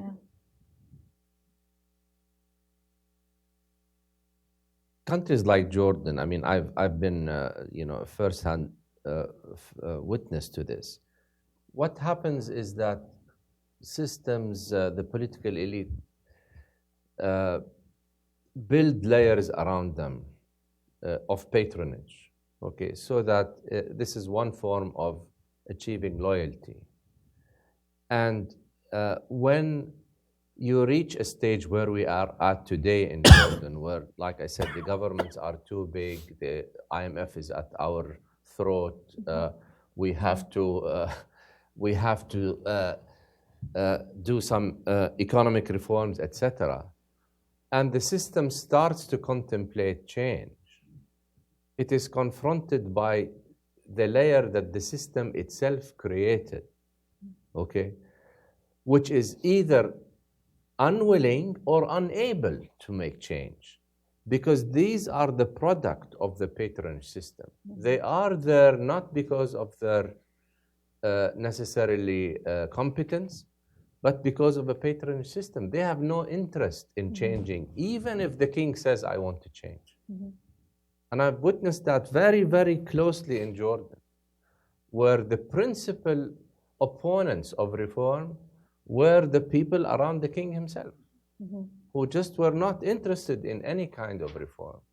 Now, how sustainable is this? It's not sustainable.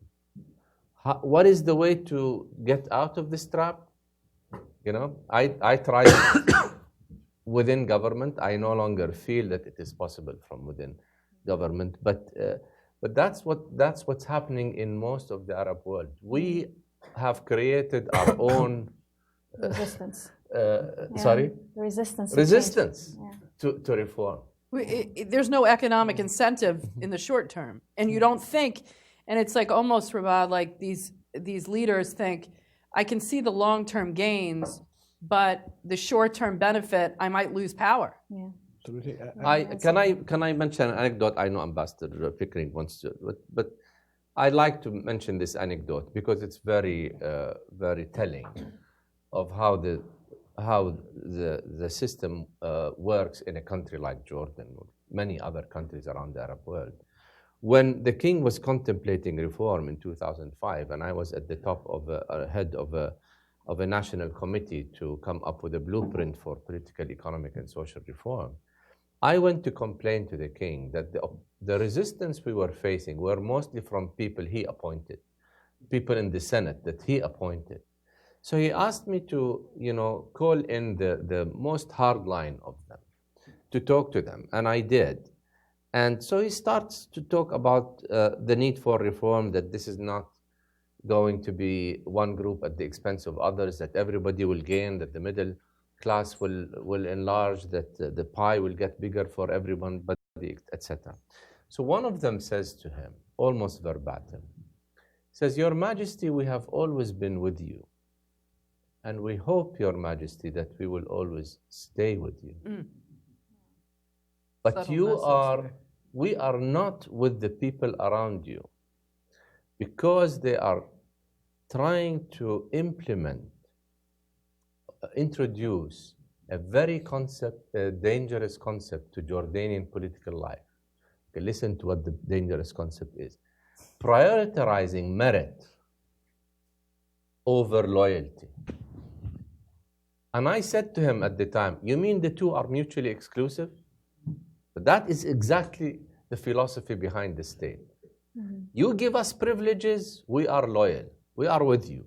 You start talking about merit, we hope we will stay with you. Yeah, just maybe building on this, to really make the point on how difficult it is to reform in the region. When we think about fuel subsidy, a very heated topic, in the region, we often come at it as saying those fuel subsidies are wasteful and we should just do away with them. But when you look at the political economy of fuel subsidy reform, you realize that, in fact, the informal sector and the invisible, as I like to call them, the people who are actually catering to poor people. So poor people transporting poor people have stepped in while the government has failed on public transportation. And we, at times, ask those very people who have responded to this failure of the state to actually be cut. And in a sense, we get this backlash on subsidies reform, and we don't seem to understand them. I think we should be holding government responsible for having failed to deliver on public transportation and not punish the people who have actually stepped in. So the difficulty, I think, even here in Washington, we have to understand the deeply rooted nature of that social contract, and the fact that people have responded, the informal sector has responded to this failure, is, I think, an important piece of debate to have also here in Washington and change our ways. Ambassador Pickering. Thank you very much. Tom Pickering. I work for Hills and Company. I've listened with great attention, and I mean no offense by this conclusion, because I understand the conclusion represents a balance of the problems. About 85% of the conversation has been on causal factors, and they're not irrelevant. And 15% has struggled, in my view, without much result with the solutions to the problem. And I understand why, and I understand how bedeviling that is. And among the causal factors that I think Marwan in particular has mentioned are the spring and the oil price decline, about which I'm not terribly certain because it goes up and down, and we'll see. And maybe fracking will be a gift to the Middle East over time. The second piece that I think there in causal factors is a studious disinterest in your conversations up until now to extra-regional factors. And maybe this is entirely correct. The United States, in some ways, the old champion of democracy, has now shredded it. Great point, Ambassador. The other point that I think we entirely miss, that's no secret. The secret is that many of these states institutionally are mukhabarat states. Yeah. Guess who funds and pays for the mukhabarat? A large share of it is not oil income, but from the outside, and we certainly have an enormous amount of influence. So I'm asking you whether that external influence there with the mukhabarat factor, but also Jamal Khashoggi should not die just for nothing. Yeah. And in many ways, the use of assassination as a weapon of state policy, particularly external to its own territory, is something that in a minimal way for everybody should be a center and focus of attention which has escaped us for the moment. But maybe there's a remedy in that direction that we should not exclude. So one of these is bad advice from intelligence agencies to other intelligence agencies, particularly to fail to miss what I think is Marwan's most salient conclusion, that a headache is a lot better than cancer. So would you comment on those questions? Are there other ways to turn causal factors around, either by their elimination or by their constructive use, to get to the answer of the 15% problem, which is 95% of why we're here? Ambassador, thank you. Thank you so much. Perry, why don't you well, start? In a sense, Ambassador, I think you've put your finger exactly on the challenge we've struggled with through the entire totality of this project, which is how do you encourage reform of a system which fundamentally doesn't want to be reformed, in which the beneficiaries or the losers in those reform are precisely the people we're talking about in power.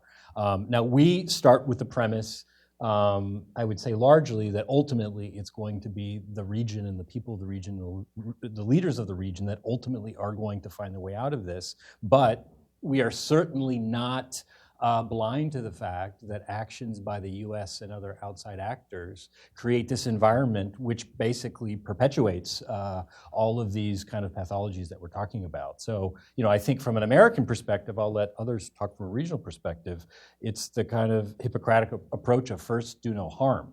And I'm not sure from this administration we're necessarily going to get that level of reflection at this moment. But I think there is, what's interesting to me in the response to Khashoggi's horrific assassination is now there are bipartisan voices on Congress saying, hey, wait a second, let's go back to first principles, whether it's arms sales, whether it's I'm not sure human rights promotion is going to go to the top of the list in Congress, but certainly arms sales, the militarization of kind of U.S. foreign policy, the atrophying of U.S. diplomacy and institutions of diplomacy. I think one of the others panelists here mentioned, if there's a glimmer of light in his death, it maybe is a reminder that this notion of authoritarian stability is mirage.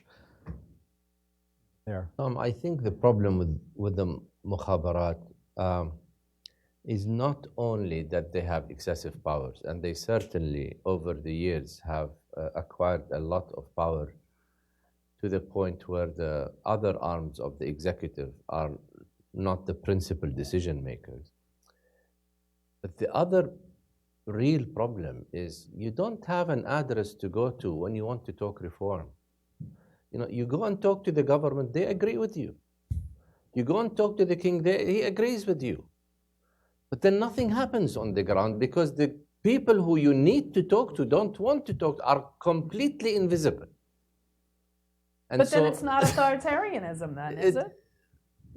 Then it is a mirage. Well, it's, I keep the IMF, the World Bank, others keep asking me what they should do. I said, I don't know what you can do because you are talking to the wrong people. You are talking to the wrong people. If you want things to happen, you need to find a way to talk to the mukhabarat. Because these are the people who you need to convince, not the government and not the royal court many times. It's a real problem. I'd rather speak to the youth. Which is why, it's this report, we struggled to find success stories because we did not want it to be a prescriptive, an analytical report. We wanted to point out to what needs to be done and to success stories. And there are success stories in the report, but they remain islands.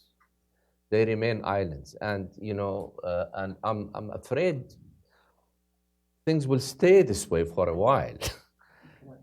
Yes, please, please.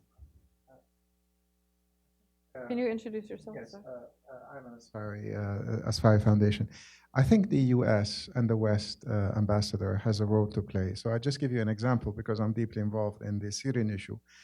There are voices right now, MBS, MBZ, in the Gulf, who are saying we should rehabilitate Assad again and we should bring him back from the cold. Because stability is more important for us in the region than having chaos. They fear the influence of Turkey, the Islamists, and the argument that they're making to this administration is, in a way, if you want to curb Iran's influence in the region, you want to strengthen him because now he's beholden to the Iranians. So if he is strengthened and he's brought back to the Arab fold, he will have the power to, over time, be able to wean himself from Iranian support. So these are live conversations taking place right now, where there is leadership in the Gulf that is resisting the change, and that is completely oblivious to the social contract that has been broken completely in Syria. After 50 years of atrocity from a family, they want to reinstate that same social contract because they are worried about the change. And some voices in this administration, so we talk about the importance of the US, some voices in this administration are saying, well, maybe we should. So there is a very, very pivotal role to the world community at large to understand that this change is not going to go away. I mean, these voices, what has caused the Arab Spring, there were real forces that caused the Arab Spring. People then capitalized on them.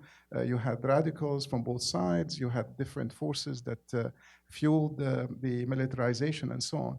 But it was real. And many voices, which is amazing right now that I'm hearing from the Arab voice, they just want to mask this completely and completely erase it and say, let's move on, because the price for that is instability. So, this is where we absolutely need Western leadership. Thank you, sir. Any other questions? We'll kind of finish it up in the back, and then I'm going to ask the panelists to have a closing I'm thought. Bassam Barabendi from Syria. I don't have a question, rather than I have a comment, that as Marwan has said now, that we have certain kind of government in all Arab worlds, and you have the civil society, and in between there's nothing. So here I think where the West can jump in the way they did in Saudi Arabia to withdraw from attending the conferences, financial conferences, there should be third-party interference for stability of the area. And the only third-party interference is the money. All the Arab leaders, they think and they believe strongly that their legitimacy is from having good connection with US, with France, with the G5, whatever, but not from the people. And if these countries, they don't push for reform inside this Arab world, we will reach where Marwan is saying that there's no way out. Extremism will come, revolution will come. That's number one. Number two, the same business people who are investing in the Arab world, they are trying to say, with the Arab dictator, they are trying to say we are reformist. It doesn't work. So I think there should be some norms from the business community to say, if this happening in this Arab world, we will not go for the oil field. We will not be partnered with X or Y and Z. Good Thank point. Thank you. All right, so go ahead. I just want to closing remarks. So so I think what we'll do is, that's a very good point, I think, to close on. So I think what we'll do is we'll each ask each of our panelists for a closing thought, maybe in a more, as the ambassador suggested, prescriptive way in terms of how we can take the discussion that we had and look forward towards one or two concrete suggestions. Again, the report does have recommendations, and I encourage you to read the report, but let's just close with a forward-looking thought to bring us home. You want me to start?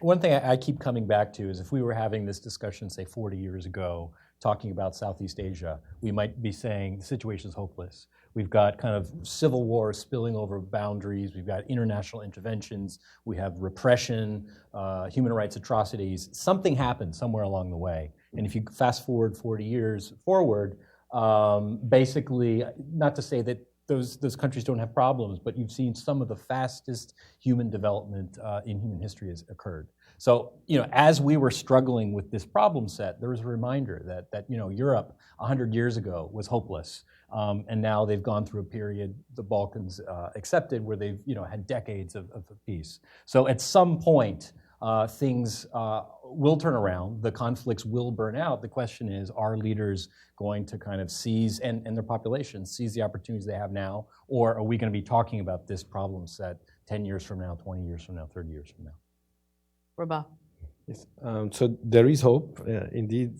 And it reminds me of that interesting analogy between what happened with Nike and Starbucks and the controversy that we are associated with some of the discrimination that had happened in some of the Starbucks.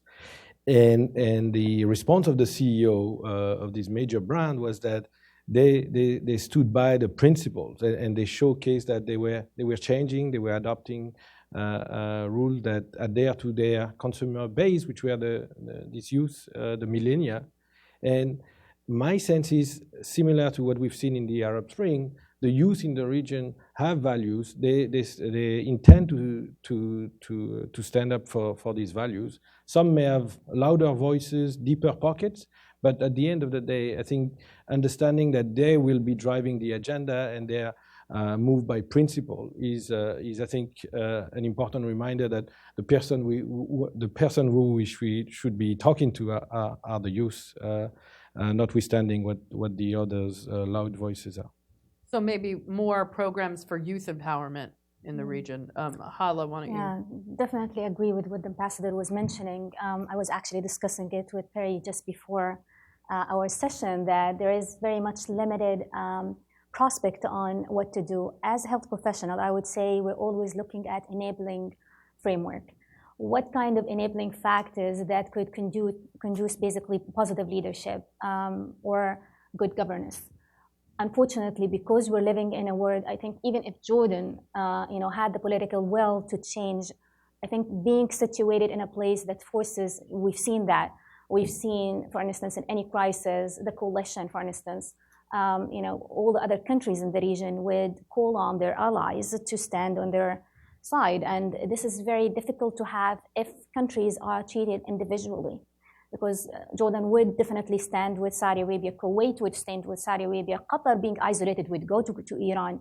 So I would say that the US government in treating the region should not take sides, should not say we're going after, in a coalition or alliances with the Saudi UAE group, and basically forsake the Iranian interests in the region. This is not conducive, and I think, to anything. And I think we need to have more of a holistic approach, enabling framework. What does the media do? The media has been really doing a great job highlighting the abuses just because of the incident of Jamal Khashoggi, but this has not been done quite well on Yemen or in Syria or in other issues I as feel well. like we're picking up on the gruesome aspects of it and not the root causes. Yeah, it just opened, the debate around that. So I think we need more of an enabling, environment, and this enabling environment would engage the media, would engage the business, as we've seen now as a reflection. How do you create that enabling environment? Basically creating more awareness across board. So for instance, the IMF, the UN, the roles of other international communities that actually create those kinds of incentives for leaders to lead should have more role, should not treat the systems as existing status quo, and we should really work individually according to what the political leadership want. They should have some more incentives in that regard. Marwan, why don't you close us out? Very briefly, this report has a long shelf life. It is not a report that will become obsolete next month. We try to look down the road, try to point out, like I said, to some success stories, but also point out to major areas that need work in the future. So that's the main point I wanted to make. I also want to thank in particular Ayman and Sausan Asfari from the Asfari Foundation, who have provided very generous support for us to do this work over the course of 3 years, and in which we worked with dozens of experts from the region. This is also, in my view, the importance of this report. It is not a Washington sort of centric report. It's a report that comes from the region. It's the region telling us what needs to be done in these major 5 areas. And finally, I want to pay special tribute to Perry Kamak, who has been the coordinator of this project over 3 years, who has had to deal also with the dozens of people from Washington, Beirut, and the rest of the Arab world, who has done, I think, an outstanding job in the quality that you will see and hopefully agree with. So thank you very much. Thank you very much, everybody. Thank you, my panelists.